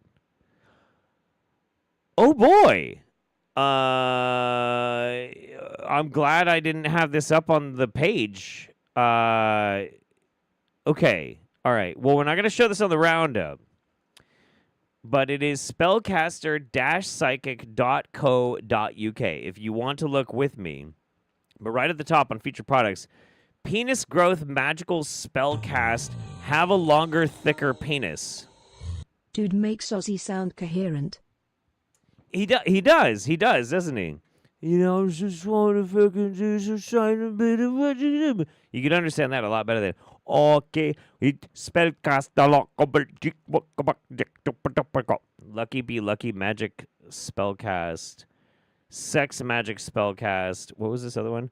CPNP Clothed Person, Naked Person Producing Magic Spellcast. Oh, I keep wanting to say it says sperm, but it's just spell. I've got cum on the brain. I'll put it somewhere else. You what? Shh. Woman! I do have a video here if you want to try it. Or you can just say hi to the chat. Hey! Thank you very much for the channel members, subscribers, and subscribers. Keep on clubbing. Baby Seal says, hey, Jeff, love you. Poison the Well and Jeff video when? That is a crab. That is an old joke. That is a very, very old joke. Because me and Poison the Well actually filmed a video, and they not only never released it, never finished it, they lost the footage, so they wouldn't even let me release it and make something with it, which is bullshit.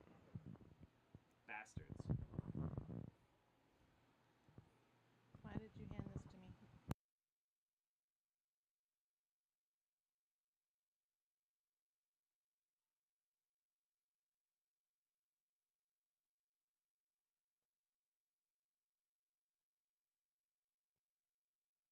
Sorry, guys. He handed me the microphone before handing me the headphones, so I was like, why? I have to turn this off so that I can put the fucking headphones in.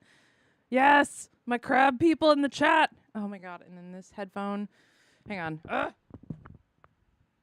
Stay put.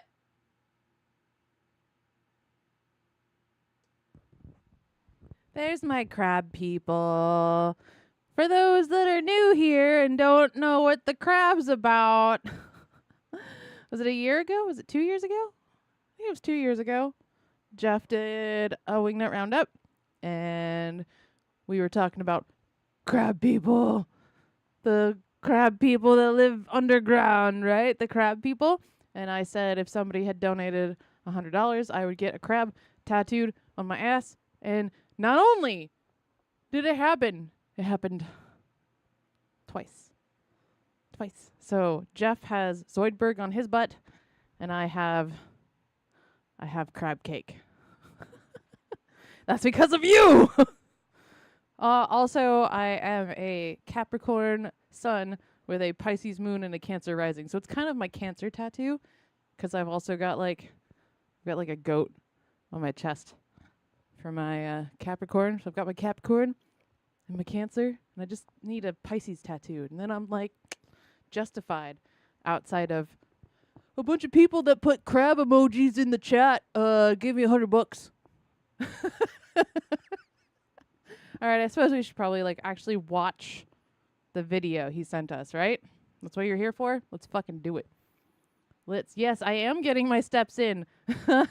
Yes, I am. 20,000 today is the goal, and we are currently at how many do we have? Come on, Fitbit. We have 16,231. Yes, I wear my Fitbit on my ankle. My steps are more accurate. That was my back. You gotta spank it. There you go. There you go. I haven't watched it yet. You wanna? I was explaining the crab tattoo. All right, let's watch it. It's really quick. It's really quick. No, I am actually in camouflage at the moment because across there, well, obviously you can't see and I can't show you for whatever reasons, but across there are some India approaching very heavily. Oh, really? From the north. Okay. So I have taken refuge, shelter under this tree, and they may see me, they may not. I think these units don't have the advanced capabilities installed. By looking at them, they do look like the older units, which don't have the capabilities of the newer units. So if they are the older units, I will be perfectly safe under this camouflage. But it's very difficult to tell the older units from the newer units because they didn't change. There is ways you can tell, but you have to be trained in how to assess the situation and how to tell if they are. So just so I'm on the same page here, when he's talking, did he say he's hiding from the chicken tikka masala? Yes. Okay. No. Because that's you reverse it like a scroll back. Oh, the millennial just came out of me, huh? Well, obviously you can't see and I can't show you for whatever reasons, but across there are some India approaching very heavily. Yeah, chicken tikka masala. Let's go with yeah.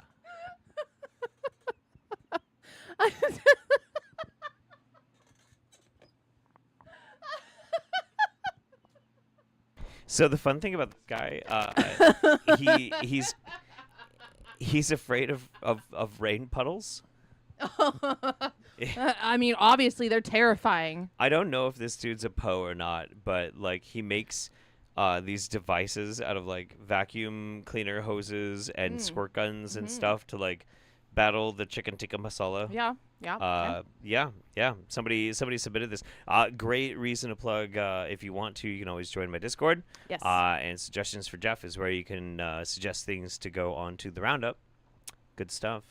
But yeah, chicken tikka masala. He is hiding from the chicken tikka masala. Yeah. That the creators of the rain puddles. Indeed. They make all rain puddles. They manufacture them in the lab. Yeah, they do. This one time, when I was 9 years old, I was set to go and infiltrate the puddle factory for the chicken tikka masala. Anyway. Anyway.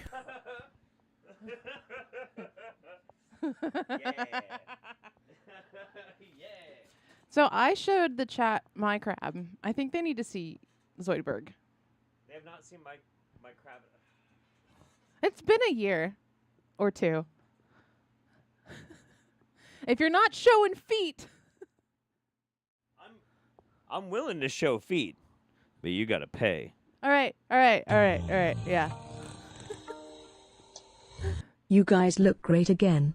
Love you Aw. too. Thank you. Love you, buddy. It's my Zoidberg He's got Zoidberg. tattooed on my. Am I showing? Right there. Yeah. Yep. That's on me forever. I haven't written on his It's true. It's true. On my word balloon. bubble. Yeah. I almost said mouth box, and I was like, that's not right. That's not actually. That's not a thing.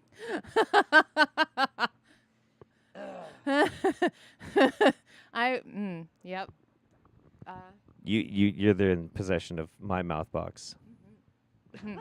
Yes, I am. Anyway. Anyway.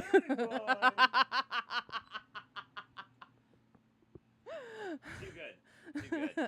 Thank you for the break, baby. You're welcome. Also, my phone is it was charging, that's why. Oh, yeah. So you'll just have to if you don't get an automatic reply to me, I have it plugged in again. That's fine. So you'll just have to say it on the stream. I'll just scream it through the stream. Memory!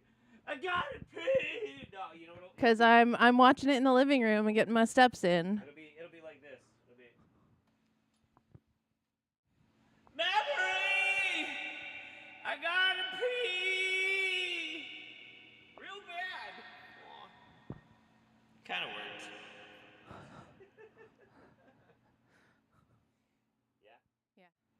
Yeah. Right. Okay. It is getting a little adult. You're too much. You're too hot for YouTube. I am? Yeah, you're way too hot for YouTube. Oh, did I just get you in trouble? No, not yet. But you will. Love you. Thank you. The best. Memory Holiday, everybody. Memory Holiday. Some crabs in the chat for Memory Holiday, please. Indeed, indeed. Got to pay for the feet, but not the butt. That's true. That's true. That's absolutely true. That just is what it is. All right, everybody. Let's get back on track here. And we're going to learn about some insectoids. I feel like I need to swing a lightsaber. I'm Yumi Janae from Farsight. You are going to really love the project that you're watching right now. I bet. So, in the United States, the summer is here. And the summer is the time of the bugs. Now, before you go and grab that can of bug spray, I want you to do a mental exercise with me, all right? Okay. Forget that you are human for just a moment. Pretty easy. Let us say you are a giant bug, a huge insect. Also easy. And you've never seen anything in your existence except other insects that look just like you. Okay. Just bear with me for a moment. Sure. Then you fly to a new planet in your little buggy spaceship, and on that planet you see a zillion rodents just running around. Just that, only rodents. What would you think? Okay. Now, rodents are mammals. And you would probably conclude that mammals must all look like these rodents. Why? And they're pests. Why? Why would you assume that? Why would you assume that? That doesn't make any sense. If you fly to okay, so you're an insectoid race. You fly to a planet and it's just full of rodents. Well, what the fuck is wrong with rodents? What the fuck is wrong with rodents? I love rodents. Rodents are fucking cool. Rodentia are fucking awesome. You ever have a pet rat? Rats are fucking rad. They're super smart. They're very affectionate. They're great animals. I think, isn't the wise and noble capybara, isn't that technically a rodent? I think it's a rodent. It's like the world's most giant rodent. They're like the chillest animals in the world. Why would you be like, ew, rodents? If you don't know about a rodent, if you don't have like the societal conditioning of like rats, you know, black plague, sewers, you'd probably be like, oh, they're cute. Oh my goodness, they are pests. And you might even go to say that you need a rodent spray to control the rodents since they are all over the place. Why? It's not your fucking planet. You come into a planet, you're like, there's all these furry things running around. That's cool. Nice planet, furry things. You can't understand me. Do you want to try, Bob? No? Like, what the fuck? So you'll go to your store or your version of a grocery store and buy rodent spray to see if you can clear out a place on this new planet to build a nice insect house. You are, like, I don't understand how somebody who's, first of all, pause game on point. Pacha! Amazing. I don't understand how somebody who is supposed to be sharing themselves as so open-minded and open to the possibility, so stuck in the primal, stupid human brain type of value system where you're like, well, all rodents are just icky and yucky. Well, if you don't know what a fucking rodent is, and you don't have, like, the tropes and the fucking media, like, telling you about how bad rodents are, you wouldn't feel that fucking way. It's so dumb. For you to live in, complete with a huge flat panel TV. Since you have never seen a large mammal, you would probably conclude that mammals are all pests. And you want to keep them far, far away from you. No! Now, let's flip this and say you are a large mammal. And the only insects that you have ever been exposed to are the ones that bite you when you go outside, or that invade your house through cracks or whatever, so that you would think about the idea that there could be large insects. But none of that's true, though. There are bitey insects, and they suck. There are annoying, stinky insects, they suck. And then there's just insects that are just insects. They're just chilling. That's most of them. I don't give a fuck about insects. Like, it's fine. Insects that are as large as a human, or even larger. The only thing that would be required for that to happen is for the species to have an exoskeleton rather than an internal skeleton of the type that humans and other mammals have. Incorrect. In order for somebody to be something vaguely similar to an actual insect and be the size of a human being would require a very different composition of atmosphere, a much higher oxygen concentration of our breathable atmosphere in order for them to be able to grow that big. They would suffocate if they tried to be here. It wouldn't work. The physics of it don't fucking work. That's how exoskeletons work. That's how the whole fucking things of physics and biology work. That's why in the past, when we had an atmosphere that human beings and mammals could not easily breathe in, we had giant fucking insects. We had millipedes that were like fucking 6 or 7 feet long. Like, that's just how the whole fucking thing works. But also, if there were human-sized insects, I'd only have one thing in mind. Can I fuck it? Anything past that, far too much brain power to even consider. Really, largely dependent on the circumstances. Do we vibe or don't we vibe? Are they chill? Do they like Warhammer 40k? Do they listen to Death Grips? Would they like to try listening to Death Grips while playing Warhammer 40k? If so, go back to question 1. Can I fuck it? Other than that, we have a whole myriad of choices to go beyond. Just saying. What are we talking about? Whatever. Anyway, we'll give this a little. We'll give this a little bit longer. Hang on. Other than that, the large insect would have the same needs as any other creature, a circulatory system type of thing, breathing apparatus, a mouth to eat with, and some ability to communicate. You ever gotten a mandible job? I haven't. So the big thing would simply be the exoskeleton, something that covered their bodies rather than an internal skeleton like we humans have. That is it. The only thing different is where the skeleton is located, inside or outside. Well, for a great many years, UFO abductees have been talking about seeing large insect beings on the UFO ships. That's right, big bugs, like really, really big bugs. Moreover, these insects are really, really smart, and they are telepathic, just like everyone else on these UFO ships. And they work side by side with other beings who have skeletons on the inside, like us humans. They don't discriminate. Well, we do remote viewing here at Farsight. They don't discriminate. They've got one up on us already. And we have encountered such large insect beings for a long time. We call them insectoids. And indeed, they are large and they really look like insectoids. And they indeed have exoskeletons. Because they are insectoids? But at Farsight, we've never done a full investigation of the insectoids. Now, I'm not talking about the situations in which we're investigating something else and then... Have I ever read Bloodchild by Octavia E. Butler? Is there insect fucking in it? That's the real question right now. And just so happened to come across an insectoid. Rather, a real investigation of the insectoid species specifically. So eventually, our director, Dr. Courtney Brown, wrote up a project that addressed just the insectoids. None of us remote viewers who work at Farsight had any idea that this was coming. And remember that we do all of our work completely blind. We are not told anything about a project or its target. Yeah. And then they're going to go through with, let's see, do we have any footage of them actually doing their remote viewing? Oh my fucking sweet Lord. This whole video, all 11 and a half minutes of it before they get to the credits is just her staring blankly into the camera saying the dumbest shit.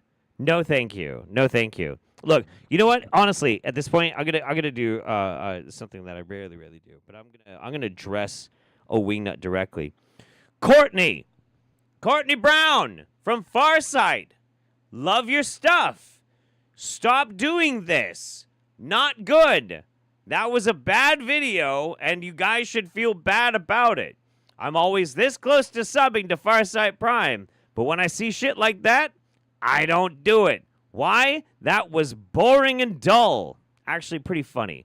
But it was going to be wrong. Very, very wrong. It doesn't make any sense. It does not make any sense. You're coming from this presupposition that for some reason insectoids are going to perceive us as rodentia. And really, what I want, what the people want, what everybody wants is for you and your remote viewers to give us the download deets on how we can get some insect tussy. All right? That's what we want. Stop fucking around. Stop flicking our shit, grab the shaft, and pump us to completion with some goddamn details. All right? That's what we want. Fuck. I'm a man of the people. It's my job to represent those without a voice loud enough to shout truth to power. Or something. Yes. Or Daniel, thank you again. Appreciate you, buddy. Emmy Vol says, hi, Jeff and Mems. Can you please welcome my boyfriend, Tobes, to his first roundup? Hi, Tobes. Hello. Welcome. He's the best thing that's happened to me in a long time. Much love to all. I hope I pronounced Tobes right. Tobes? Tobes. Much love to all. Much love to you, Emmy and Tobes. Appreciate you. Darth Agutis, didn't Jonathan Archer and the NX-01 Enterprise deal with these insectoids already? They did. They absolutely did. And then it was wrapped up far too quick. And then the last season of that show sucked ass, unfortunately, because it was just getting good.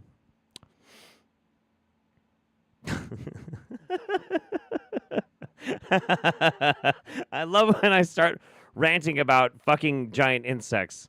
Is when I get the amazing comments like, I really feel seen in this community. Good. You should. You absolutely should. You are welcome. All are welcome. All hail the Bugussie.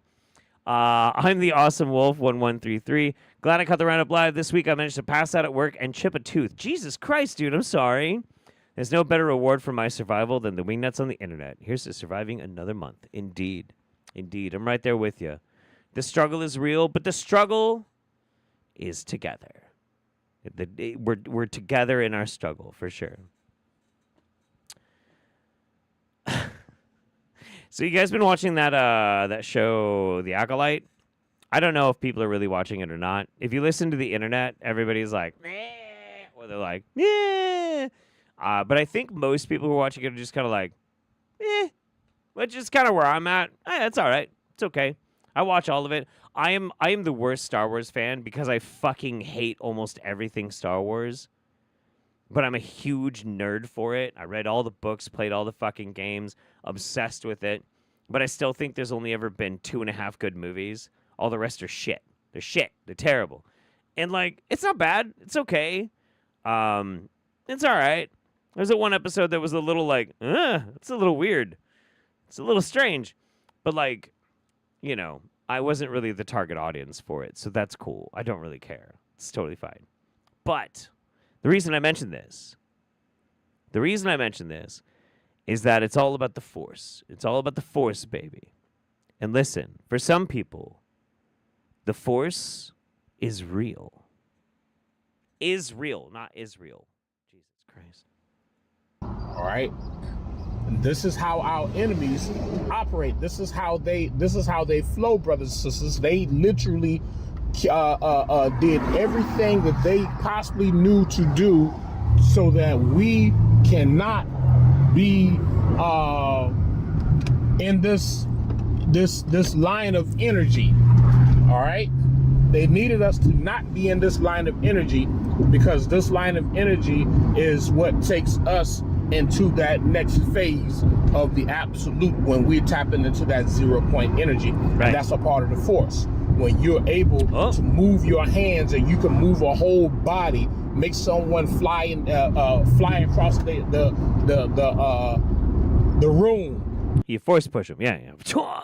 He said 0 point energy, and immediately my brain was like, Farscape, and he's like, the Force. I'm like, Star Wars. Okay, cool. Getting fucking sci-fi whiplash right now.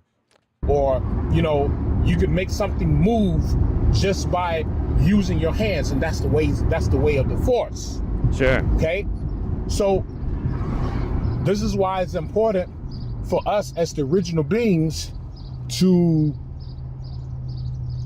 carry ourselves in such a way that we would be learning how to operate in the full magnitude of nature and the cosmos.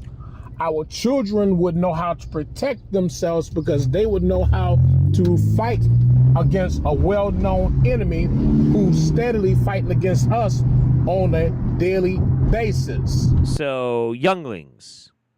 You'd have younglings. Okay. All right, fair.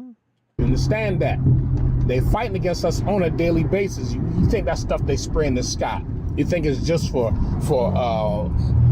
to make it rain, to hide the sun? No, that stuff is chemicals that they spraying in the sky to try to keep us docile, to try to keep us weak as the original beings. All right? You gotta understand how they operate. It's just, you know, just like, you know. It's listen, the chemtrails are not cloud seeding. It's not even like mind control. Chemtrails are spreading midichlorian suppressant. It's suppressing your midichlorians. That's what it's all about.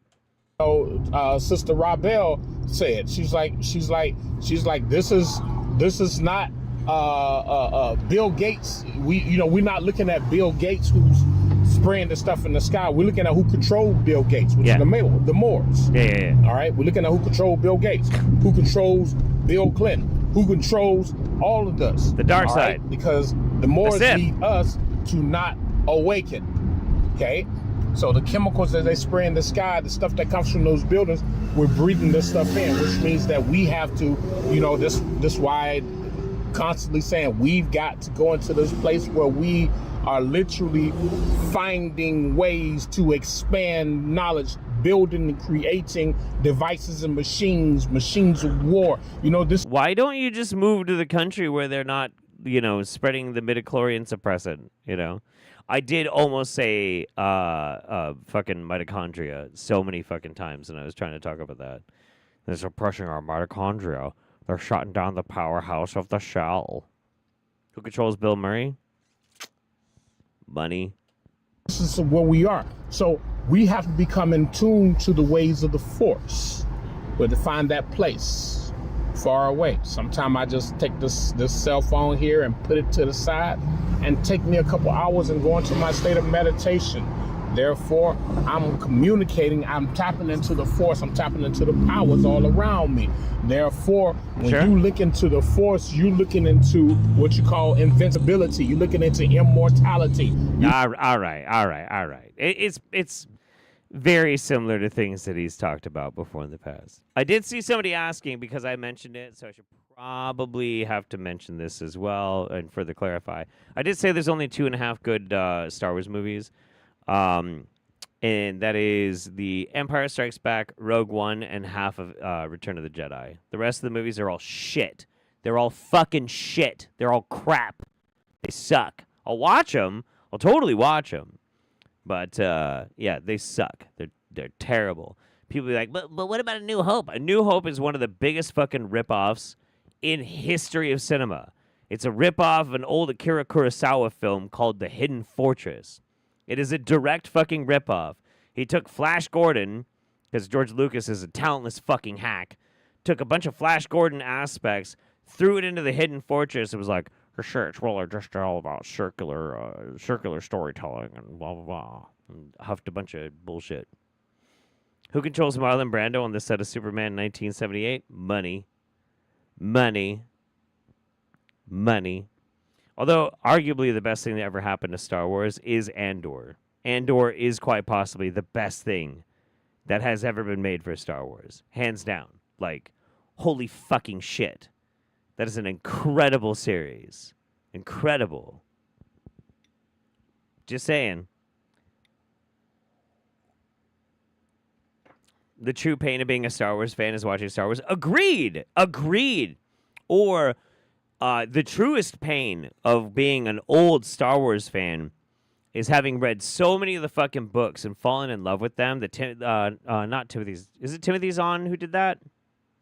Was it Timothy Zahn that did the further trilogy, or am I thinking of the dude who wrote about Drizzt in Forgotten Realms? I can't remember if I'm doing it right. Anyway, that one. And then learning that when Disney bought it, they were like, yeah, all that is thrown in the fucking dumpster. That was absolute pain. Mandalorian's okay. Mandalorian's all right. Even the Book of Boba Fett, it's okay. Ahsoka, it's okay. Even the Obi-Wan one, which a lot of people didn't like, I think it was okay. It's okay, but it's not great. None of them are great. None of them are actually fucking great. Salvatore did Drizzt. That's right. Timothy Zahn did do those Star Wars books. They're really good. They're really, really good. But, oh well. Fuck it. Anyway, moving on. I could bitch about Star Wars for like hours. We're not going to do that. We're not doing that. I am so passionate about breaking down the whole gay straight spellcasting fake dichotomy to reveal the fact that we're all simply human, right? The age of narcissism promulgates this idea that if you call yourself gay or you call yourself straight, that, you know, it makes you so unique when really both... Wait. No. Wait, hang on. You were right at first. This idea that we have to be shoveled into, like, this kind of shit. Sure. I get that. But nobody is being called straight or gay to feel unique. It's the opposite of that. You see, there's this fascinating concept. I've talked about this before, and I'll talk about it again, just in case people weren't around the last time I was talking about it. But it was poised by one of my favorite authors of all time, and his name is Howard Bloom.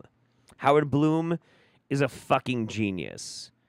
Like, not everything that he wrote in his books necessarily panned out correct, but some of the basic concepts and the philosophies that he talked about in the Lucifer Principle and Global Brain are fascinating insights into how the world works.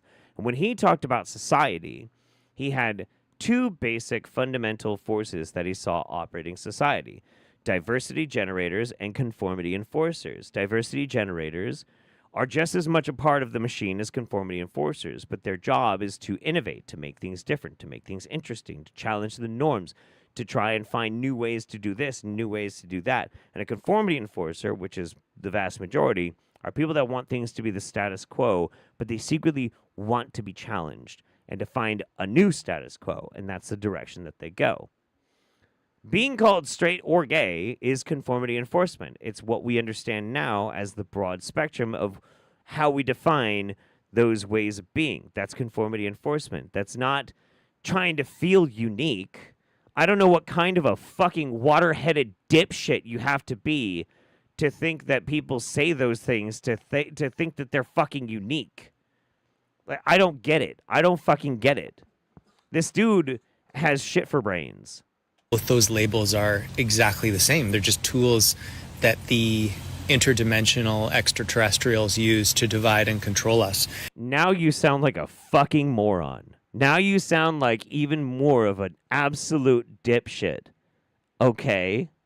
So I'm reading a book called Krivda, God Tricks Against the Matrix. And here we go.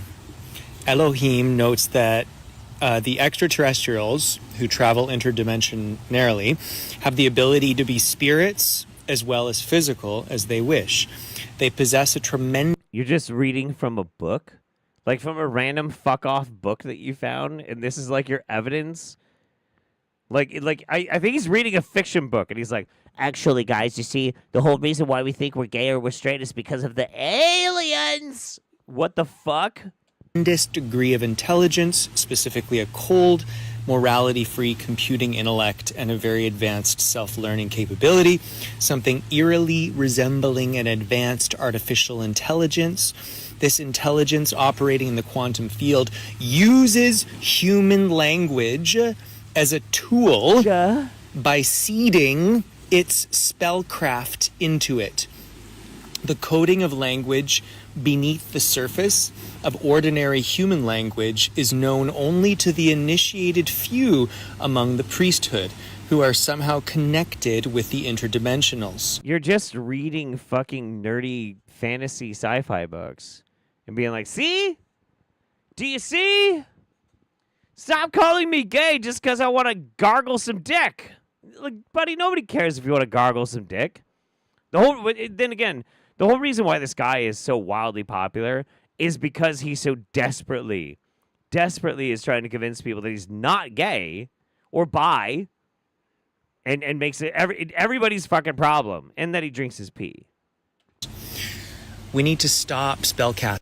The truth is that it's in human DNA Hard cut. to have the capability of responding erotically to beautiful humans.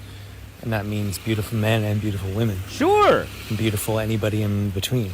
Sure. But what they do is they cast spells on us because they want to divide and control us. Do they, though? Do they? Or is it just society? Is it just society? Can we just, like, not make up aliens to explain what the actual problem is? Could we just, like, have a conversation about it? Or does it have to be aliens? And so the moment you label yourself gay, your voice often starts to change. Or the moment you label yourself straight, your voice often starts to change. I don't think so. If you're... What's my problem then? Because, like, if I'm just having a very salient conversation, I'm talking like this. But then when I really want to try and make a point, you know, I get a little bit higher pitched, you know? Really? You know? Am I getting more gay the more angry I get, you know? The more excited I am, the more I'm like, hey! Like, is that a thing? I don't think so. Jesus Christ. Labeling yourself gay, then all of a sudden you're no longer allowed to have any attraction to females. And if you label yourself straight, you're suddenly no longer allowed to have any attraction towards members of the same sex. It's truly a form of caging humans into different camps and then pitting them against each other.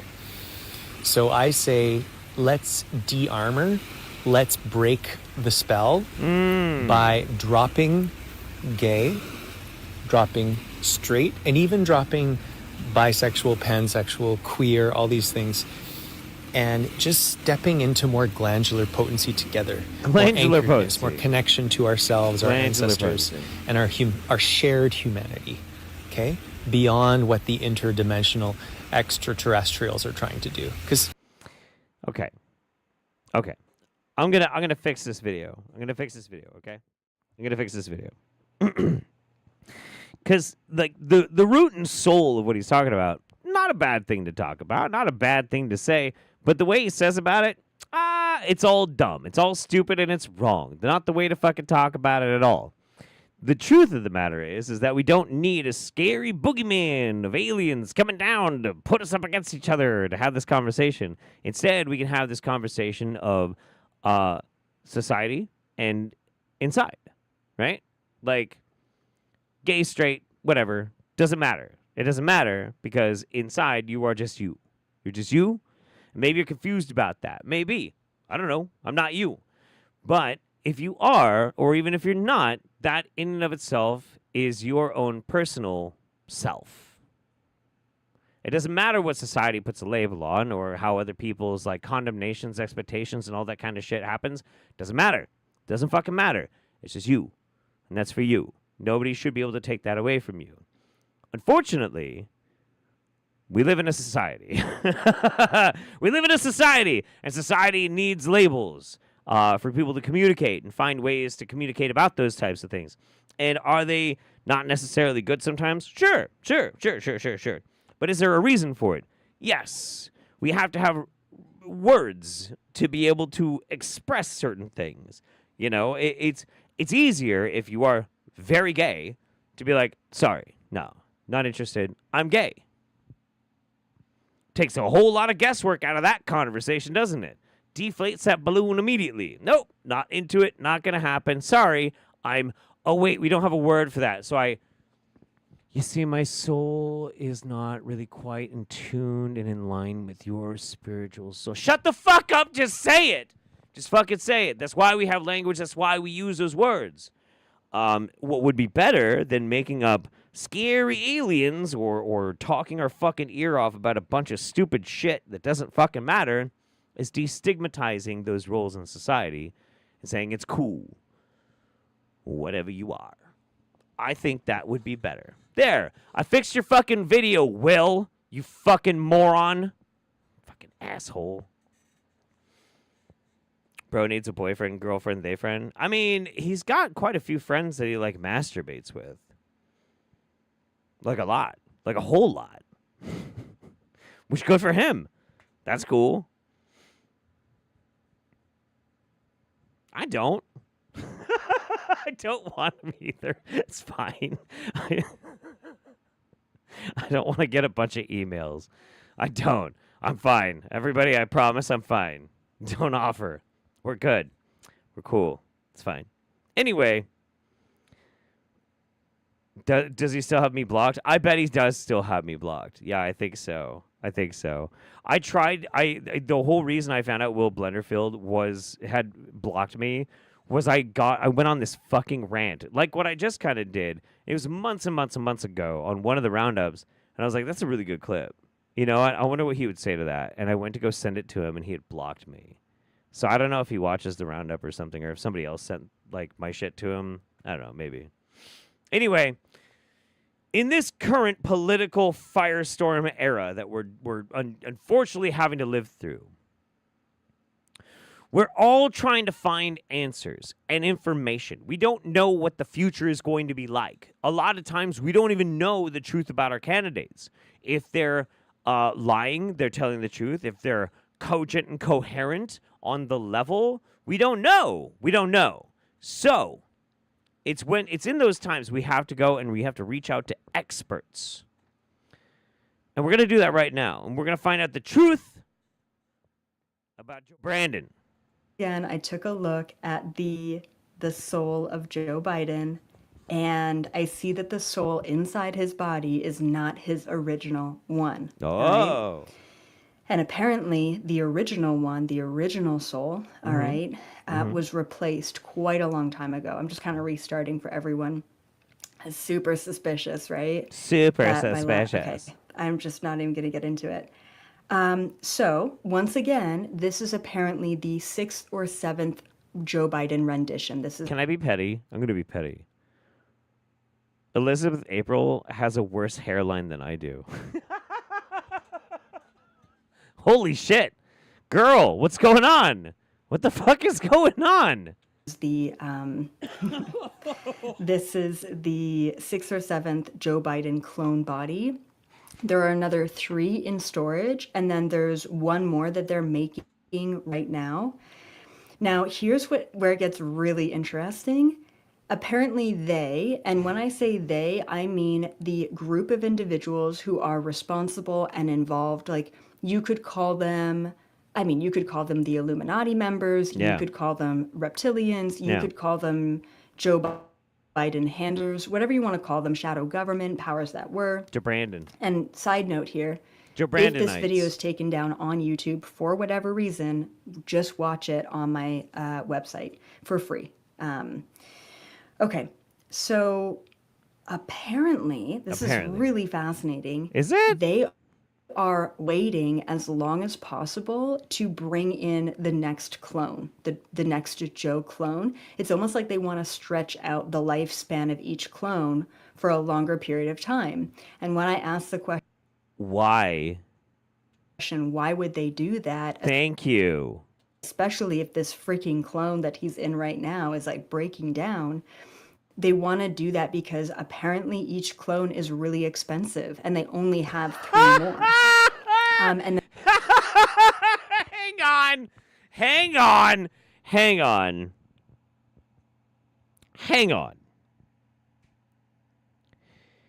In the mind of the Wingnut, right, that is committed to this idea that all politics is ultimately controlled by and informed by some galactic federation of infiltrators, outside forces commanding the way in which we will conduct our lives, our politics, whatever, blah, blah, fucking blah. These extra-dimensional entities with overwhelming power, superior fucking technology, just bad with the checkbook. They're bad with the checkbook, and listen, we really want to make a new Joe Brandon clone, but you know what? We ran out of money! Listen, I know we've been mining the asteroid belt, but our investments are all tied up in Globdosorb coin. Listen, the intergalactic crypto market's on the shitter right now, and we spent so much of our Bazorkazorks on these fucking galactic NFTs. I'm sorry, we can't afford a new Joe Brandon clone right now. It's not in this quarter's budget. So fuck off, make it work. We're gonna deal with the fallout later, all right? Back to work, motherfuckers. Back to fucking work. And then they want to basically wait until around August before they replace this clone with a new clone body. So here's what we're going to see leading up to August, September. More breakdowns, more falling, more I'm gonna have a zoning breakdown out, right now. more freezing, more Jesus stuttering, Christ. more issues, basically. And then what we're going to see probably come September, October is like a super pepped up Joe Biden ready to take on the electoral whatever elections. Right? The whatever. So whatever. It kind of reminds me of trying to like eat yogurt, well past the expiry date, right? Like, It's like, is it like that? We can all relate to yogurt, right, guys? I hope the next U.S. president is Jimmy Payne. Me too.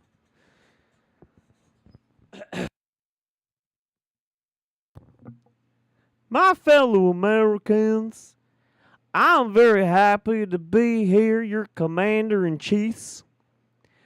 Anyway, I'm hoping we can bring forth a new era of prosperity with us and our allies in the East, the Vietnamese.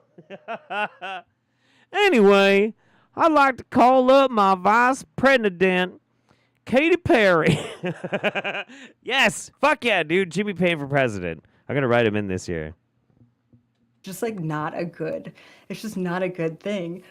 And I want to say too that when I was taking a look at when I was remote viewing what do I call it? The intentions of these beings, the intentions of this group, of this Illuminati group, it really felt like they had the 3 extra Joe Biden clones, and then they were making a 4th currently, but they had all of that for a reason. They had all of that because they're expecting him to win. Like there's already an assumption that, oh yeah, no matter what, this guy is in. This is our guy and he's in. And I also kind of have a funny feeling that that group of beings, individuals, reptilians, they are not able to fully control the other candidates, RFK, Trump. RFK. And because of that, Joe Biden is like their ultimate puppet. And we're going to Wait. So again, like these are galactic spanning, multi-dimensional fucking alien beings with overwhelming power, and they're like, yeah, we got these clone bodies that we're able to program with brain technology, but, you know, we just can't seem to get that wascally Trump or that RFK Jr. under control. Like, what the fuck are you talking about? Dude, what in the actual shit-eating Christ are you fucking talking about? None of this makes any goddamn sense. It doesn't make it... It's fine. It's fine. I'm not mad. Anyway, let's give her a couple. Let's give her a little bit longer. I am curious about. Actually, so we have this all set up in these. The next one is Joe Biden as a puppet. Joe Biden fed lines through an earpiece. Group of reptilians controlling Joe Biden. Kinetic. You know what? Let's just go for it. A little bit longer. I'm going to get into that in a little bit. It gets pretty wild, guys. All right. What else? Yeah. Okay. This is a note that I wrote. He or the consciousness in the body, because it's not the original Joe. He or the consciousness in the body has no say in any of the decision making. It is a group of beings, mainly reptilian, who are making the decisions through Biden. The literal definition of a puppet. That's what I wrote. The literal definition of a puppet. It's so cute. Also, I picked up on, once again, take it or leave it, but I also picked up on he is fed lines to say. That's a good question. Why is she not talking about the true fucking villain in this? Is this the right one? This one. Play. Oh my God. Now my soundboard's all fucked up again. Come on. No, this one. Obama. What about Obama? Isn't Obama the fucking puppet master pulling all the goddamn strings? Smashing your dreams?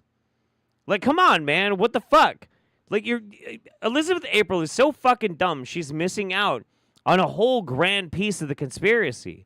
Sure, it might be interdimensional aliens controlling the Joe Brandon puppet clones, but whomst is the leader of those reptoid interdimensional time-traveling aliens?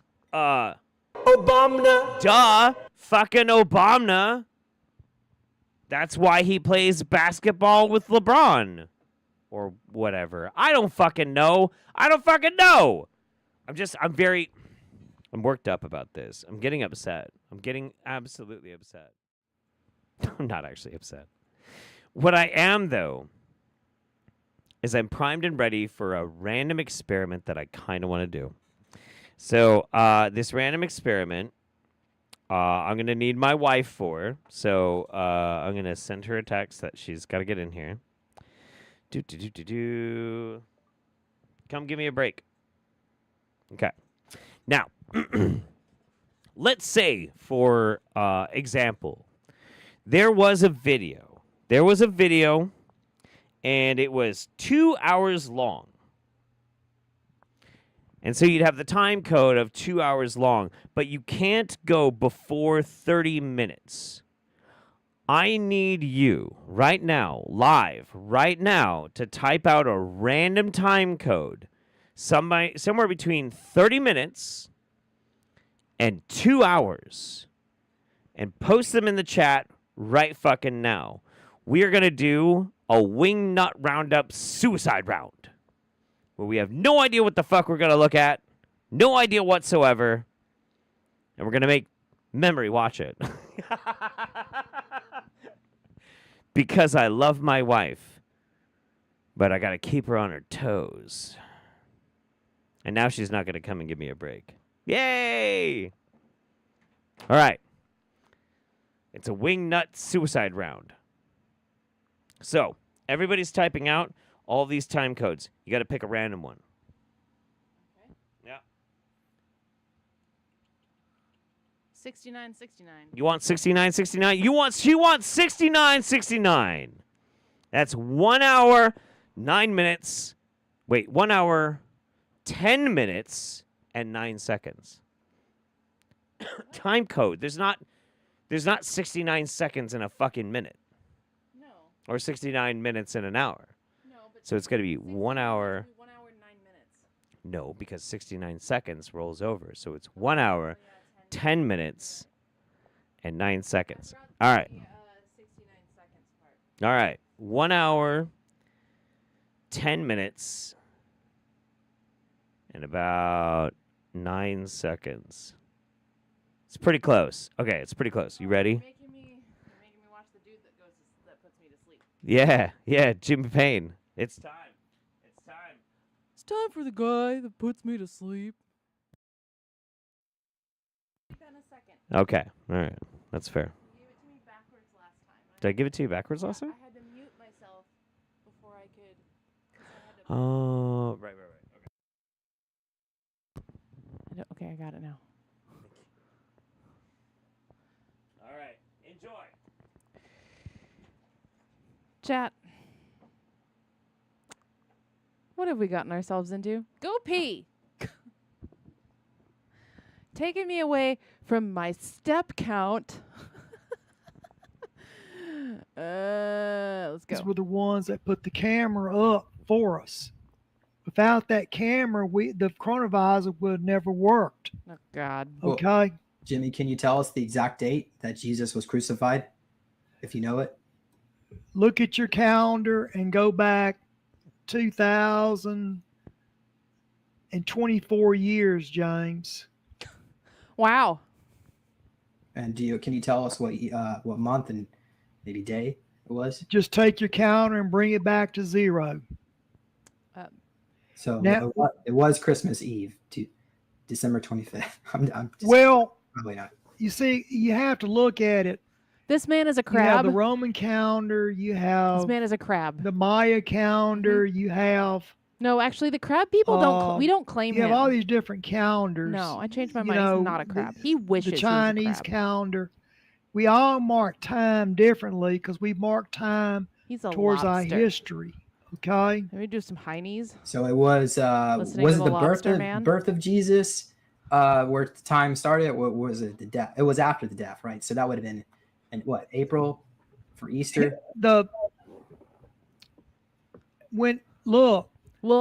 Listen. When he died, there was no Easter. Easter didn't come about till way after he was dead. Okay. Now, I do know this about the chronovisor. The chronovisor. When Jesus was like a child, maybe like 12 years old, maybe 10, he went down to a stream and he was playing in the mud. Mm-hmm. Like a child and does. The mud was kind of clayish. Okay. And he was making a little bird. He made a couple of birds with mud. Mud birds. And his father came up to him and asked him what he was doing. And he said that he was making birds. And he allegedly that is now a euphemism. Made the clay birds turn. Jeff's going to come in the bedroom and be like, Mary, what are you doing? I'm making birds. They flew off. I'm making birds. Into real birds. Okay. That was the first known miracles when he was about 10 or 11 years old. Miracles. When he's taking clay and turning it into an actual living I'm making birds. Creature.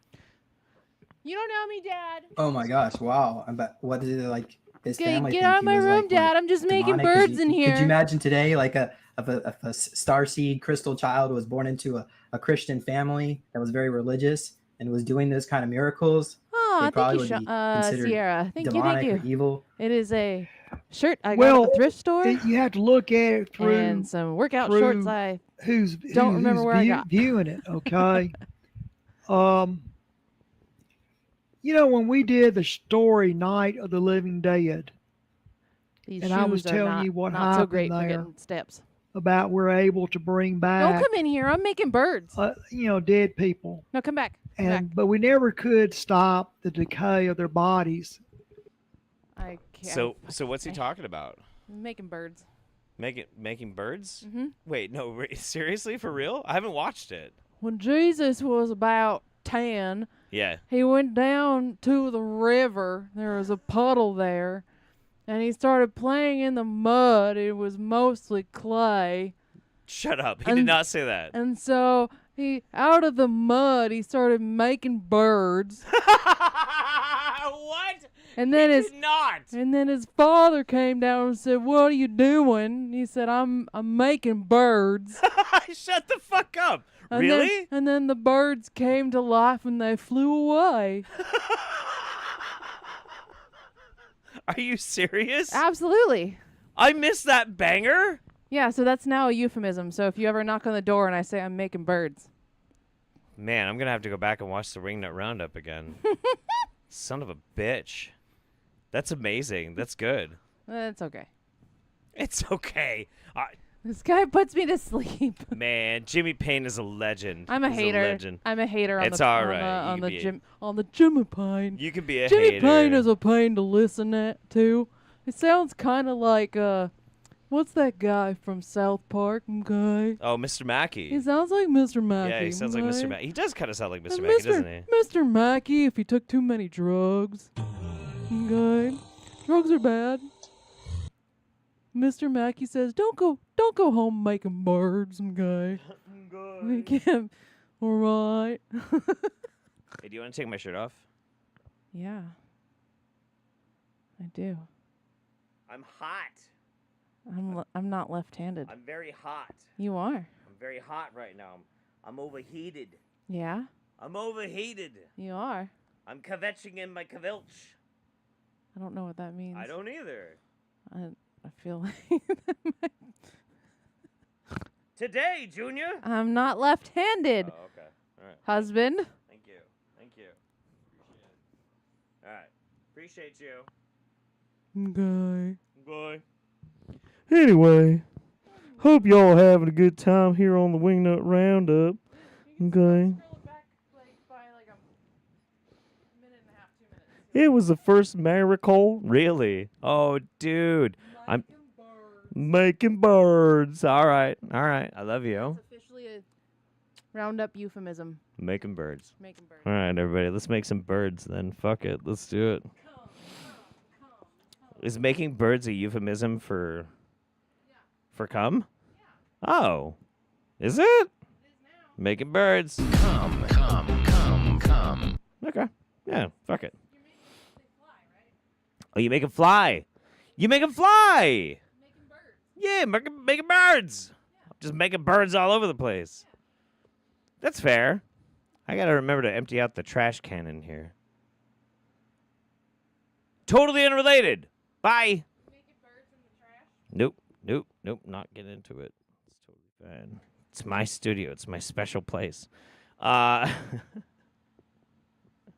Righteous says, real first beings use the Schwartz. It's true. It's true. Did I read Darth Acutis must be the new faction that embraces the derp side of the farce? Maybe. I might have missed that one. I'm sorry. And Sarah says, hey, love your outfit, memes. Sarah loves your outfit. She said thank you. Very cool. Very, very cool. All right. Anyway, we in the home stretch now, baby. We in the home stretch now. Let's do this shit. Let's go. I got one for you. Eyesight, okay? Eyesight, right. We all see differently. And it's crazy that we have such different vision when we're all human beings, right? It's because we're hybrids. We're all mixed with something a little bit different. We don't see anything the same. Right. So when they say things like hallucinations, that is a word made up by people that don't want you looking past the world that is in front of you right now, okay? It's like that saying, the greatest trick the devil ever pulled was to convince you that he doesn't exist. How is it like Science fiction and fiction are literally backwards, almost. The reality of it is the opposite to what that you think that it is. What bothers me about eyesight, okay? A boot? There's no way to tell if I think red is the same color as you think it is. Oh, no. There's no way. There could be people walking around thinking that the entire world is blue, to me. No.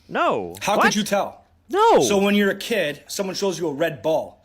Well, in my eyes, that ball might be brown, but I would say it's red because you told me that it was red, right? There's no way to fucking tell.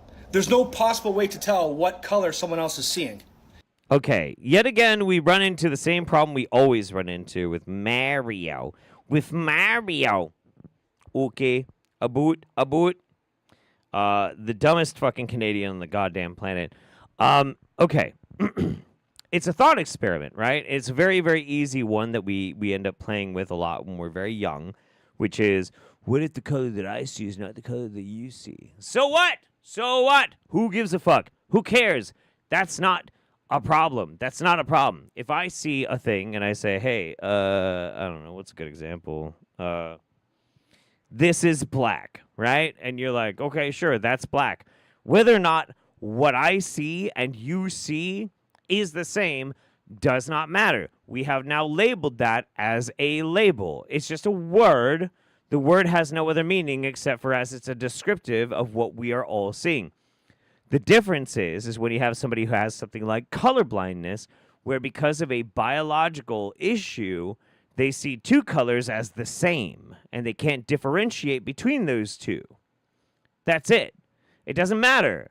If for some reason I see orange, and what I think is orange, but you think is purple, but you've known that that color is orange your whole life, it's still fucking orange. It's still orange. It's a nonsense, bullshit, 14 years old and I'm fucking deep talking point. It's so stupid. So how can you tell me that that thing is not there right now, that entity that I can see, just because you can't fucking see it? Because I see a different color spectrum than you do. My eyes are a different color than yours. Oh my fucking God. My eyes don't work the same way as yours. Oh. That is disinformation coming from evil fucking people that do not want you to believe that any of these things exist, okay? These doctors go to school learning information that is put there by your fucking mortal enemy, basically. Homst. Everything is all the same. We see colors the same. This doesn't exist, that doesn't exist. My eyes are terrible when it comes to 20/20 vision. But, like, everything's blurry to me. Everything is fucking blurry to me. Then you don't have 20/20 vision, and you should probably go to the optometrist. I had to deal with it too, dude. We all get fucking old. Our eyes fall apart. Sorry, man. But I can see things that other people can't. And there's nothing wrong with me. Yes. When you yes, convince people that there's something wrong with them because of what they're seeing, so what are they seeing then? If they're hallucinating, what is that? What is causing that to happen? What makes the most sense? Does it make more sense that it's not there? Or does it make the most sense that not everybody can see it? Why would you be seeing something that's not there? Our eyes don't work the same. Even other animals. Why do dogs bark at nothing? Okay, all right. You know what? We're going to talk about this for a second, real quick, because I actually do find it really interesting. For all of you guys who have been watching the Wingnut Roundup for a while, you know that I'm a huge brain nerd. I'm a big brain nerd. I love the brain. I'm a big brain guy. I fucking love the brain. Part of being a brain nerd is you have to understand a couple of really basic, important, salient facts, which is what we perceive cognitively is a tiny, tiny fraction of what our eyes and our ears and our nose and our tactile senses all take in as information. Scores upon scores upon scores of information is coming into our brain all the fucking time. All the fucking time. Constantly. It used to be, back in the day, neuroscientists and researchers believed that it was kind of like, well, what we experience is like the tip of an iceberg. What we don't see of the rest of the iceberg underneath the ocean, underneath the water, is all the sense data that we are not perceptually aware of, but we have taken into our brains. But we, as consciousness, are not seeing it because it's not important, or our brains rule it as not important. We now know it's more likely a snowball on top of the peak of a giant fucking iceberg is what we're perceptually aware of, and that the rest of it is all sense data that we take in and gets discarded. Now, this is interesting Because what it tells us is that there's a lot more information in the world that our brains take in that we don't pay attention to. And it's real. It's real. It's a real thing. Unlike everything Mario says, it's a real fucking thing. Tons and tons of information. Now, there is theories that with the right application of very powerful hallucinogens, you can actually experience more of the sense data. Not a significant more amount, but quite a lot. And that might be one of the reasons for having very powerful hallucinations. Does it mean that suddenly you can see ghosts, talk to gods? Probably not. Probably not. But do you now have access to maybe more information that your brain doesn't know how to cognizantly understand and interpret? Maybe. I don't know. But it's not this. There's a conversation there that's so interesting and so fascinating and fun to think about and talk about that's rooted in reality. But it's not this. This is just lazy. This is just boring, lazy shit. It's so dumb. But it gets lazier and dumber, too, because this is just video 1. I have to make a part 2 to this. Do you, though? Do you, I want to rip your fucking brain out about it. Listen to me, okay? How important is it that you see 2020? Think about the fucking technology involved in a contact lens. How important is it that you see the world the way that you're supposed to fucking see it? Go to an eye doctor, okay? Is this better? Is this better? Is this better? Is this better? Well, okay, but like having 20/20 vision means that you can see danger better, right? Like that's a good argument, right? That's a good argument. Having good vision means you can identify danger easier. That's a good argument. Is this better? Is this better? And you pick which one. And they turn that into a contact lens. Now, that doesn't sound that impressive, does it? Yes, it does. It's cool. What kind of fucking technology is that? We can't make stew. What? We're banging rocks together, but you can make a fucking contact lens? If you're gonna... You can't make a stew? A stew is the easiest thing to make. What are you fucking talking about? A piece of dust in your eye, your body rejects it, right? Not right away. You get a hair in your eye, your body rejects it. No. It's like someone's trying to fucking kill you. That's how bad it is.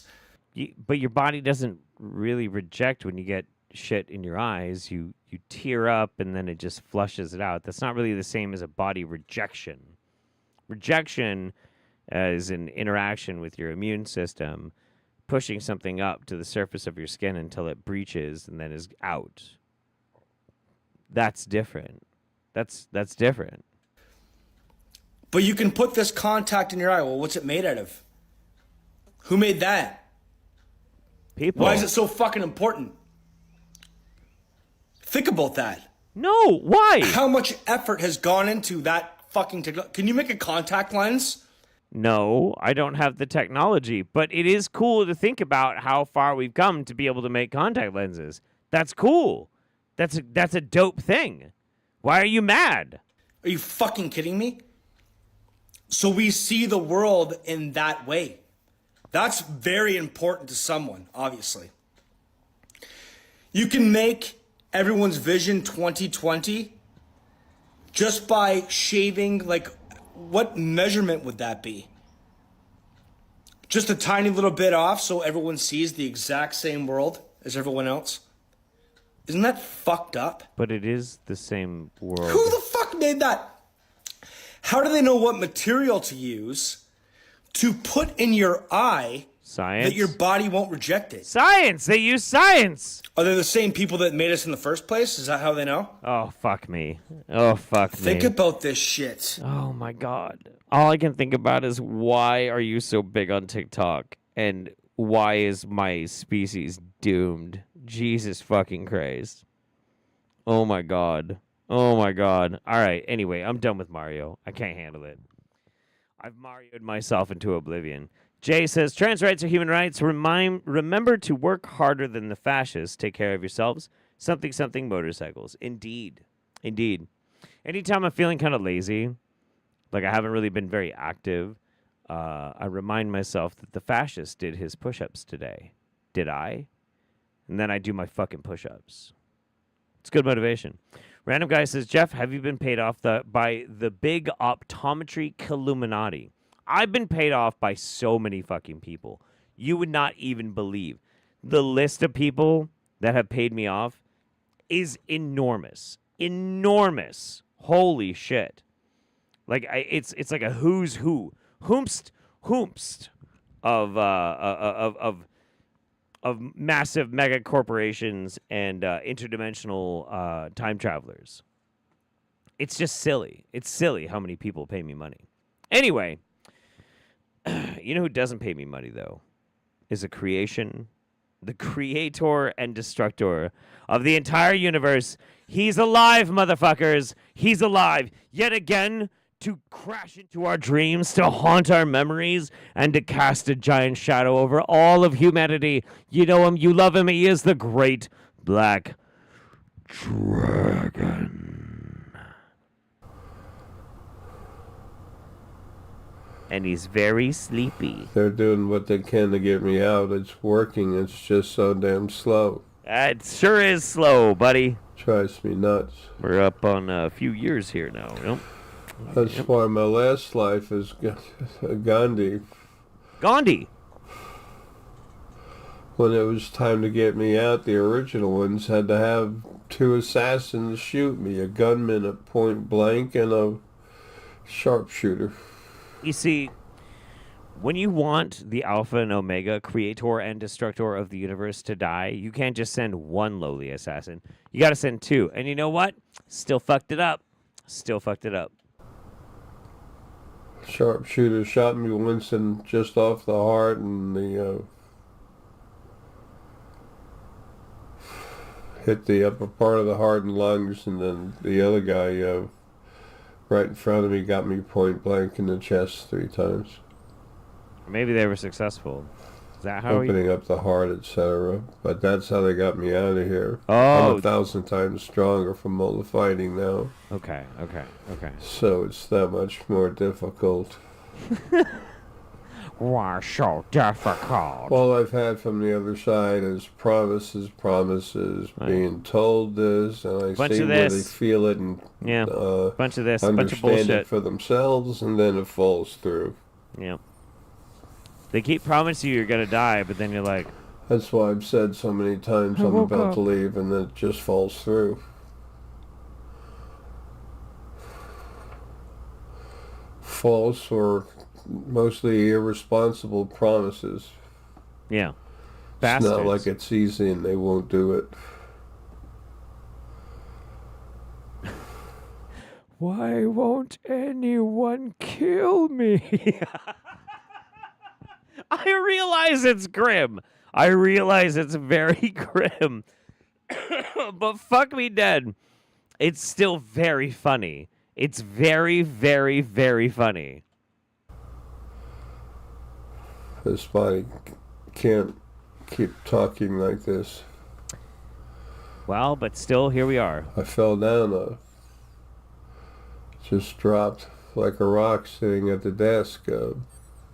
Yeah. A week or 2 ago. I don't even know anymore. Don't care. It happened. See, when I got old, I just bought a motorcycle. He should have just done that. Rather than doing this whole thing of like, actually, I'm God, and I'm going to sell a bunch of shitty rocks to like barely anybody and struggle to make, my house payment and things like that. Should have just been the normal human being going through a midlife crisis and got a motorcycle.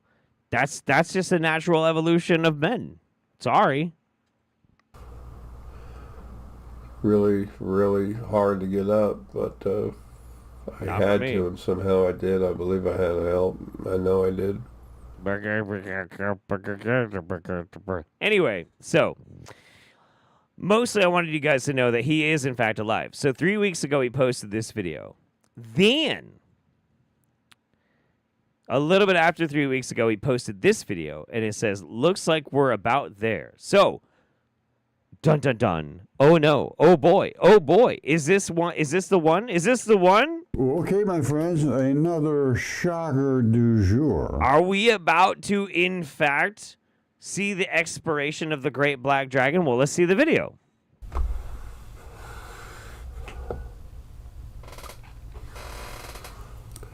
Three weeks ago.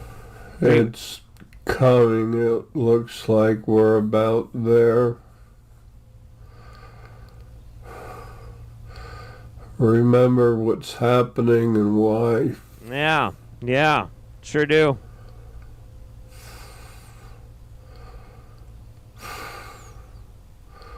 Other people you know that you care about. Yeah. Try to help them understand. Yeah.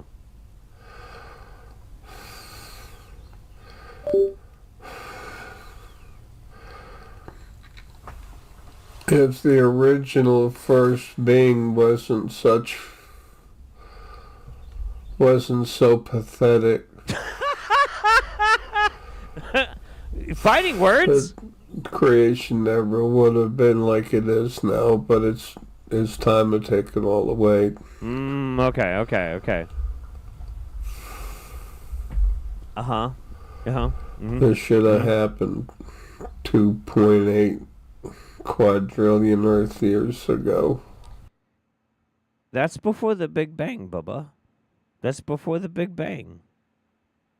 There is no such thing as quadrillions of years ago, my dude. Whatever. He's God, but he's not big on the science of it, you know? We'll give him some wiggle room. We're almost there. Almost there. Hang on. I'm coming, Elizabeth! So that was 3 weeks ago. And then 7 days ago. So 2 weeks later.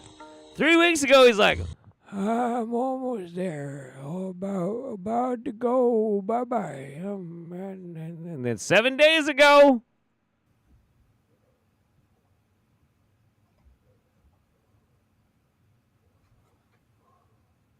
Thumbs up from the creator and destructor of the universe. Here we go, man. Here we go.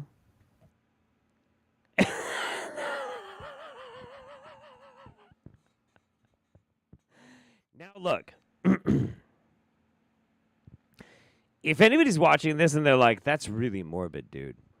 This is not the first time he's done this. And it is now absolutely a Chicken Little situation where one of these days he's going to do this and he's actually going to die. And everybody's going to be like, oh, wait, oh, on God, for real? Wait, real? Oh, shit. Well, okay. And it's not going to mean that much because he kept telling us for years and years and years and years that any day now, I'm gonna die. Everything's over. I'm just gonna die. I'm like, dude, you can't just keep doing. You can't make that your brand. Your brand is like, I am about to die, and everybody just keeps watching because eventually everybody gets pissed off. It's both sad and funny. No, it's just funny. It's not sad. It's not. I do not think it's sad whatsoever. I'll tell you why. At this point in time, I've watched enough of JRASX's content to know that over 15 years now, at least 15 years now, he's been doing this shit. And he's been conning people into believing that he is a giant metaphysical fucking god. This massive extraplanar fucking entity, and getting people to pay attention to himself, not on any merit of something that he did, but on a bunch of bullshit that he lied about for years, claiming that he makes magical spiritual fucking rocks and jewelry, wasting everybody's fucking time, and making his existence everybody else's fucking problem, until he decided that the only way he was going to make a profit was to tell everybody that he's suffering and dying. That is a scam artist. That is shit. That's shit. I don't watch The Great Black Dragon for any other reason than the fact that he's wildly entertaining. Wildly entertaining that someone is still trying to make money off the fact that they've been dying forever. That's very, very funny. And they think they're God. That's great. There's nothing sad about it. Nothing sad at all. This dude is not a victim whatsoever. This dude made his own fucking hell well over a decade and a half, maybe longer ago. You know what I mean? How do you know he's lying about this? What if he actually believes it? Maybe he does believe it. Maybe he does believe that he is God. In which case, he's a narcissistic shitbag. And kind of gross. Kind of gross. You know? Kind of gross. The more you watch that old guy being unhappy about still being alive, the better you can feel about your friend who went out fast and happy. That's true. That's true. Are you telling me he isn't the Alpha and the Omega? Well, look. Aren't we all dying? Yeah, sure. You're dying. I'm dying. We're all dying. Very slow process. We get it, Marla Singer. We get it. Indeed. All right. Anyway, let's talk about cum. It's all woo-woo until the doctors and specialists don't know what's wrong with you and you've tried everything to heal. It's all woo-woo until the universe and God brings you to your knees. Oh. Then it's all the woo-woo that heals you, making you wonder why you were made to believe that it was woo-woo in the first place. It's a bold choice to just straight up show you stealing money from people for imagination bullshit. I mean, what if he believes that he is actually dying? I think he probably does think he's dying. I think he probably does actually think he's dying. I don't think that's fake. I don't think that's fake at all. I think he feels like he's actually dying. And I'll tell you why. It's because he's old. And getting old feels like fucking dying. It sucks. It fucking sucks, dude. It's terrible. But you can either do one of two things when you start feeling that way. Number one, you can be like, I guess I'm going to die. Or, oh, fuck, I might die. I better go do some really cool shit. Personally, I choose the second. Personally. But again, bold, showing you, taking people's money and pretending that they, are getting healed by you. So I found another one of these videos, but I fixed the audio on this one. So here we go. Welcome to the cum zone. Only cum inside anime girls. Quivering clit, double-jointed pussy. Fresh balls. Elegant. Okay. We have to talk about something, though. This is very important. This is super important. Shit. Am I not able to fucking zoom in? Oh, I can't zoom in on the fucking video. Oh, you fucker. Hang on. Can I do it this way?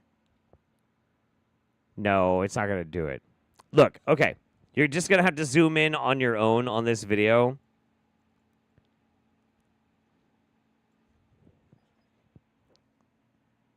Look at his fucking face. Look at that motherfucker's face. Look at that motherfucker's face. This dude cannot believe he's getting paid to airfinger some chick for money. I can't believe it either. I can't fucking believe it either. Holy fuck, man. Look, I've said this a lot over the years doing the Wingnut Roundup, but I'm going to say it again. I really fucking mean it this time. I'm in the wrong fucking business, okay? I'm in the wrong fucking business. Chilling out and fucking peddling for fucking tips on a live show when I could be sitting there in, like, beautiful white, air diddling some hot random girl I don't even know and she pays me fucking $75 an hour. What am I doing with my life? What in the fuck are any of us doing with our lives? Why are we here? Like, what, you work for the post office? You carry the mail? You could be fucking air diddling some blonde in California and making bank. What are you even doing? What are you doing? Fucking burn your car.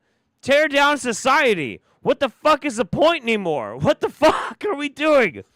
Jesus Christ. I don't even get it. I don't even get it, but we're gonna watch it again because this is fine. Elegant. This way. There we go. Welcome to the cum zone. Only cum inside anime girls. Quivering clit, double jointed pussy. Fresh balls. Elegant. What are we even doing? Why go to work?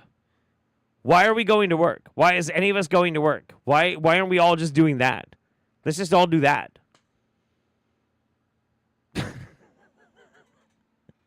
What the fuck? What the actual fuck even is it? Jesus Christ. Random guy says, you shot me, but you punks didn't finish. Now you're about to feel the wrath of a menace.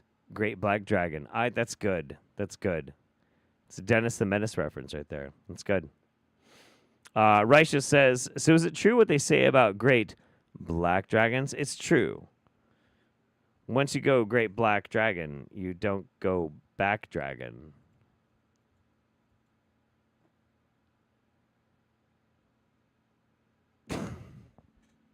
God fucking damn it. God fucking damn it. Can you start a cult so we can join that does this? Listen, okay, all right. I was gonna start a cult. I started starting a cult because I thought it would be really, really funny and maybe kind of profitable, but only as long as everybody was in on the joke. And I thought it was a really good idea. But then somebody explained to me that while, yes, most people would get that it's a joke, and it would maybe, probably, most likely be very profitable, a little chunk of people wouldn't get the joke. And that little group of people that didn't get that the whole cult thing was a joke and would maybe take it serious were a problem enough that it's not worth doing. And that's why I did not make the joke cult. And that's why the whole thing got canceled.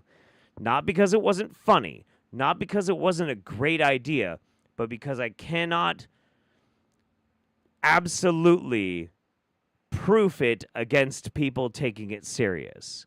And so that's why I don't run a cult. I would rather miss out on the benefits of the cult rather than somebody take it the wrong way and it be a disaster. So that's why we didn't do it. Yes, scientarianism is alive and well within us all. We can still keep up the whole spirit of the cult as a joke on our own, but we're not doing a thing. We're not gonna do the thing because that's how shit gets fucking weird. We're not gonna do that. Yeah. Reverend Dr. Daddy Jeff still lives on. Well, he's still here. He's still here. I've got the podium. We'll use that thing for other stuff. It's fine. It's totally fine. Let's listen about the occult origins of Christmas. Here we go. You know, it's June. It's a good time for him to put this video out. Now, we want to talk about the hat of Santa Claus. Hat because of Santa the hat Claus. of Santa Claus comes from the Greek deity Mithra. Now, Mithra, just like Lucifer, was considered the god of light. So you see Santa Claus's hat, along with the hat of the elf, is really the hat of Mithra. Okay? And so this all translates into Baal or Luciferian practices and worship of Lucifer, who's the beholder of light. Right. And further in this point, okay, we want to talk about the wish list of Santa Claus, okay? Okay. Because we want to talk about why Okay. do kids even create Okay. a wish list and where the fuck did that practice even come from? Where the And fuck? so this is occult origins of the wish list part 1. Now, when you read the Bible, you go to the book of Acts, chapter 7:43, it says what? King James Bible says, yeah, ye took up the tabernacle of Moloch and the star of your god Remphan, who are figures which he made to worship them. And I will carry you away beyond Babylon, right? So God is saying that the star that the Jews use is the star of Satan, which is is the star of Moloch. Is that what he's saying, though? I don't think so. I don't think that's actually what that's saying. You have not proven necessarily that is the Star of David. And also, like, up here, that is not what it's supposed to look like. It's supposed to be a pentagram with the goat-headed god. And also, the goat-headed god is an invention of the Catholic Church to try and knock down the whole concept of the Knights Templar is a very, very long actual battle, a propaganda battle, when the Knights Templar started labeling their version of the Christian god Baphomet, in which case the Catholic Church was like, well, actually, it's a goat-headed deity, blah, blah, blah, blah, blah, blah, blah, which wasn't true. They worshipped a sun god. But it also was not a 6-sided star. It was a 5-sided star. I think young Pharaoh just hates Jews. I'm feeling like he just hates Jews. I think that's what it is. Do you hate Jews, young Pharaoh? Or the god Remphan, which is another word for Satan. And so Remphan, as you can see, was an ancient deity worshipped as an idol, and it requotes the Bible verse I just read. So you see this 6-point star right here of the Jews is synonymous with the 6-point star of Lucifer. Now, if you look on the left, you see this man. Also, not Lucifer, Baphomet. Baphomet is not Lucifer. Lucifer is also not Satan, and Satan and Lucifer and the devil are not also inextricably linked. Like, that's all like Renaissance era fucking confusion going on there. None of that's biblical. None of that's biblical at all. Also, if we're talking Old Testament, Moloch is not the name of a demon, but a type of sacrifice. It's not even the name of a demon. It's a type of sacrifice done in the name of God. So, really, when it comes down to it, he doesn't know what the fuck he's talking about. Who was considered in the Bible to be a moloch. Man, I'm drunk as fuck, and I know way more about this shit than this motherfucker. Why is he talking like an expert? Whomst in the fuck gave this guy so much gas to think he knows what the fuck he's talking about? This motherfucker, this goofy-ass, tattooed-up dipshit needs to sit the fuck down and shut the fuck up. God damn, I hate young Pharaoh. I'm getting angry now. Jesus Christ. Okay? You see this man sacrificing the baby to Moloch, who is symbolic and is synonymous with Satan or Lucifer. So what they used to do was they used to create a wish list of things that they wanted on a material plane, and then in exchange for these things, they would sacrifice their children. So this is just like when motherfuckers sell their soul right now, or motherfuckers sign that fostering bargain with them Freemasons, and they got to sacrifice somebody. So this is... See, again, what he doesn't actually understand, this is not actually depicting a child sacrifice. This is a parent handing their child off to Moloch in order for Moloch to enroll them in the Pee Wee Hockey League. He's going to teach that little boy how to be the goalie. That's what's happening right here. Oh, does that sound ridiculous? Well, so does everything else in this fucking video. Jesus fucking Christ. I'm over it. I thought I was going to be down for some young Pharaoh at this point in time in the fucking roundup. I'm not. I'm super not. You know what I am in for? Like, what I'm absolutely into? I'm ready for some piss. So, content warning for the rest of the roundup. Everything after this is going to have to deal with bodily fluids, disgusting shit, random gross things. You're going to see people doing things that are inappropriate and maybe cringeworthy. So if you're not cool with it, this is the time to bow out, tap out, click away, all that kind of shit. That is your only warning. Without further ado, welcome to the piss zone. So if you have... Oh, wait, shit. This is so quiet. Oh, my God. Fucking fix your audio. So if you have a disempowering relationship with money and with credit, where you feel like your money and your debt controls you and you don't control it, take your credit card, put it in the bathtub, and pee on it. You might remember this creator from a few roundups back where she was like, you need to pee on your money. So I've been looking every month at her TikTok, and she's constantly talking about pissing on money and pissing on credit cards. Like, that's kind of all she does, and she's been doing it for months. So, yes, but why pee on your credit card? Why?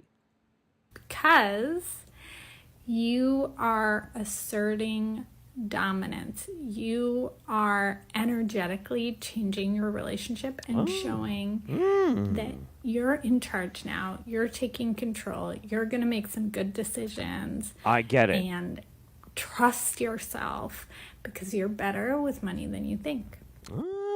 So what you really have to do is take your credit card, throw it down on the ground, aggressively T-pose, assert dominance, and release urine. And that way, your credit card is like, I better not fuck with this motherfucker. He's fucking pissing on me. I better not make charges that I literally can't unless he charges for me. It's a piece of plastic. The piece of plastic can't charge money unless you charge the money. You're the one that's in charge. If you're trying to assert dominance over somebody who's trying to ruin your own financial agreement, what you really should do is you should pull a tub girl. Get in the fucking tub, angle your shit upside down, and fucking piss all over yourself. Assert dominance over your own self. I'm not even joking about this. I'm dead fucking serious. If you're dumb enough that you think that you need to piss on your fucking cash or your credit card to maintain some kind of stability in your life, your financial institutions, piss on yourself. Love everything you do, Jeff Holiday. This Wingnut Roundup is fantastic. Thumbs up.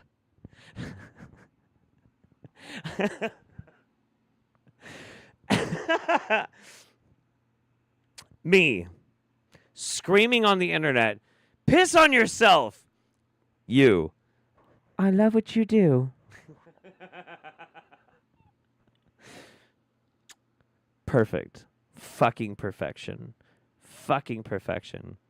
It's one of those things where, like, you know, I'm not religious, but, you know, I entertain the idea that there's just beautiful random forces, acts of entropy and chaos out there in the universe that none of us can really control or really understand. Things just seem to happen sometimes. And I just kind of go, yeah, that was good. That was one of those. Piss on yourself! I love what you do. Aw, thank you so much. You're a mensch. Appreciate you. Thank you, Logic Blaster. Very, very kind. Anyway, so yeah, don't bother peeing on your credit card. Just straight up pull a tub girl, piss on your face, stop wasting money. That lesson gets a Wingnut Roundup seal of approval. Boom. All right, let's get some more Will Blenderfield here. Let's go, Megamind. It is time to sample my pee.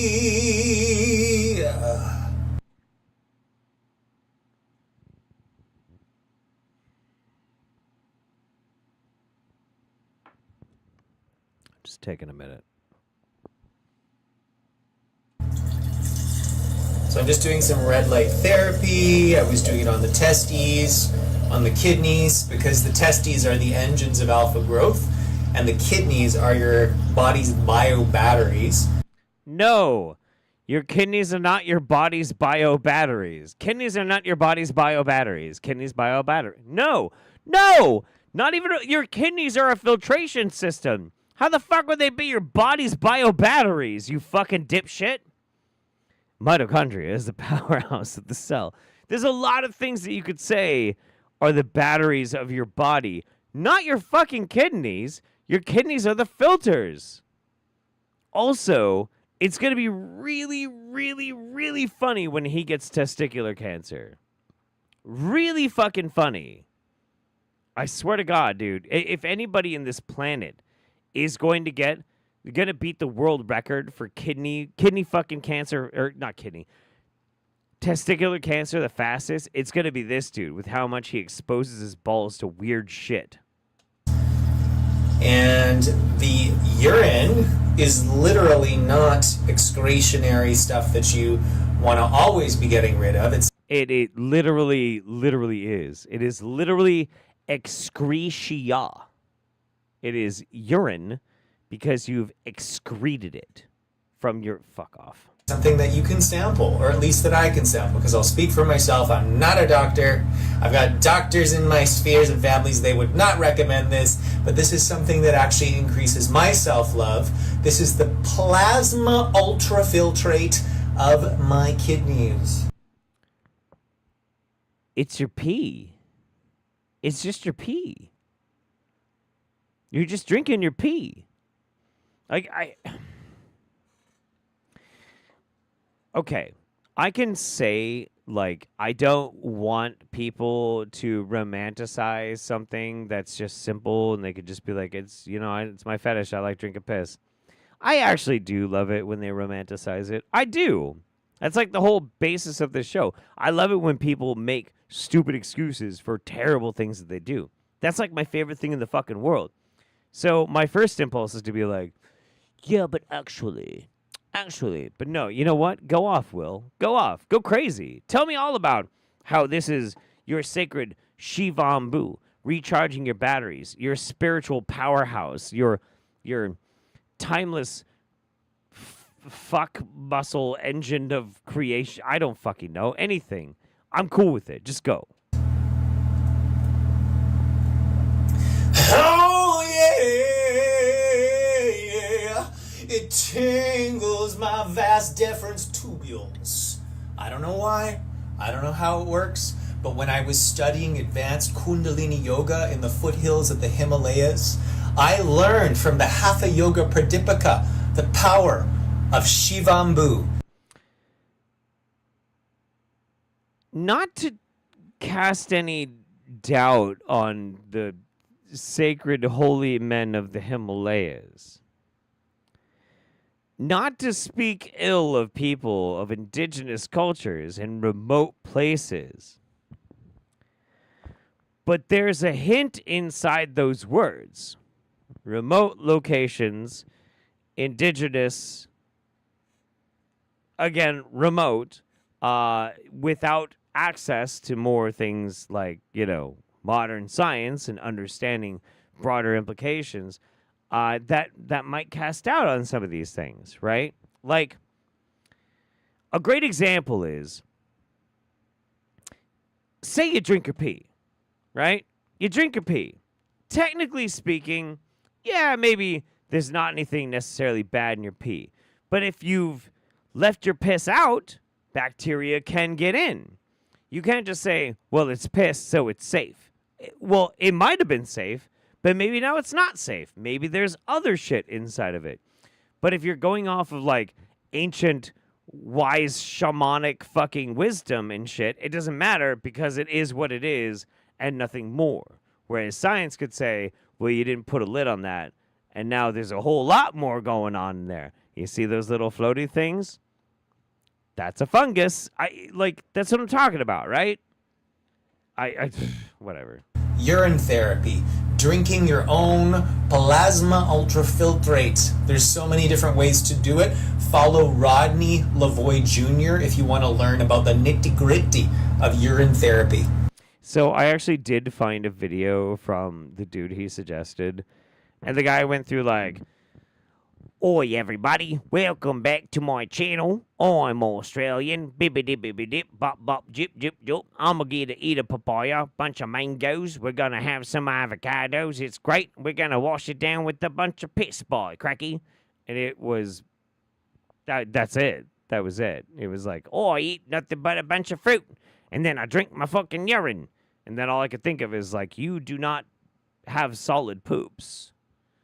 But whatever. That's a choice, but it wasn't that interesting. So I decided to boot it as the final video of the roundup. And instead, I found something just today. Isolationist Agorist found me something just today for the final video of the Wingnut Roundup for June of 2024. Are you ready? Because it's gross. Are you actually ready? Because it's very, very gross.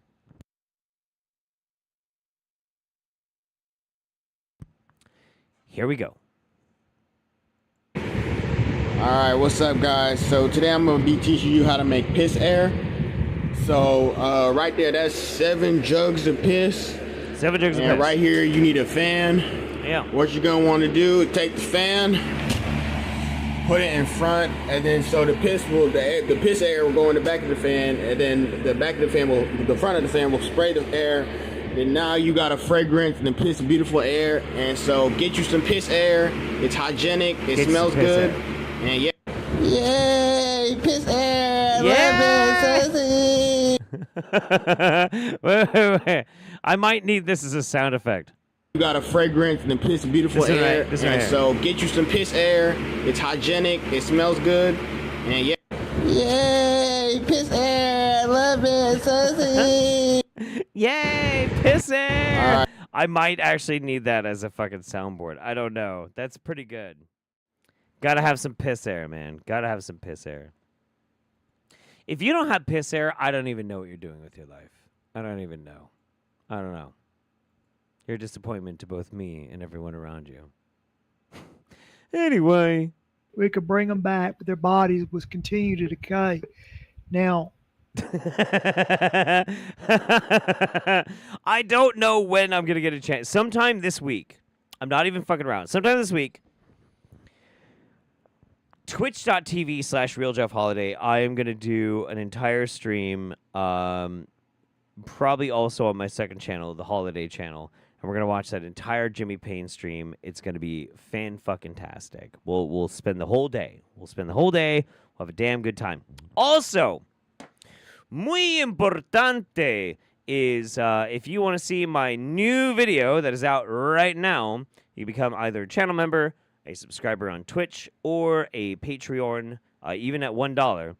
And you can see it right now. Otherwise, it will be out in 2 days, January, Jesus, fuck. I might have had a little bit more wine. Let's have some more. July 2nd. It will be fantastic. It's a very fun video. But again, in parting comments, I do want to make mention. It's been a hard fucking month for me. Really fucking hard. I've had to deal with some pretty bad dreams. And things have not always... Oh, you fucker. It's been a fucky month. Let's have a better one next time. Why don't we? That does sound like a good idea. You absolute beautiful motherfucker. Thank you. That is very, very, very generous, Urdania. I love you, buddy. That is very, very sweet.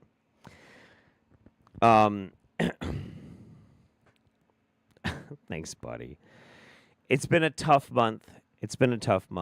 But this Wingnut Roundup is dedicated to my friend Paul, who I did unfortunately lose this month. And I'll miss him very much.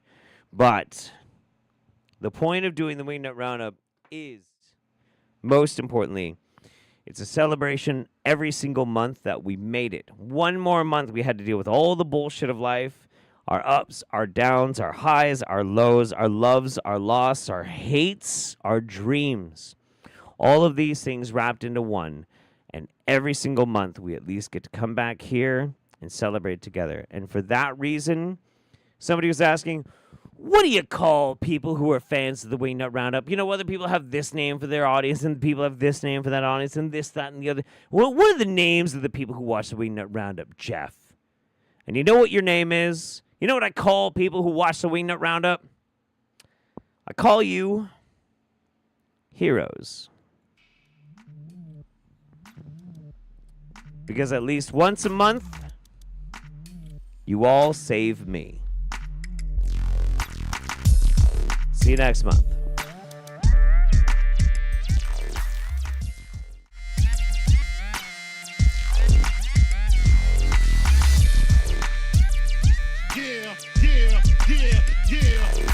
And you won't stop, and you don't stop, and you won't stop. I was a terror since the public school era. Bathroom passes, cutting classes, squeezing asses. Smoking blunts was a daily routine since 13. A chubby nigga on the scene. I used to have the tray deuce and the deuce in my bubble goose. Now I got the Mac in my knapsack, lounging black, smoking sacks up in accent sidekicks with my sidekicks, rocking fly kicks. Honeys wanna chat, but all we wanna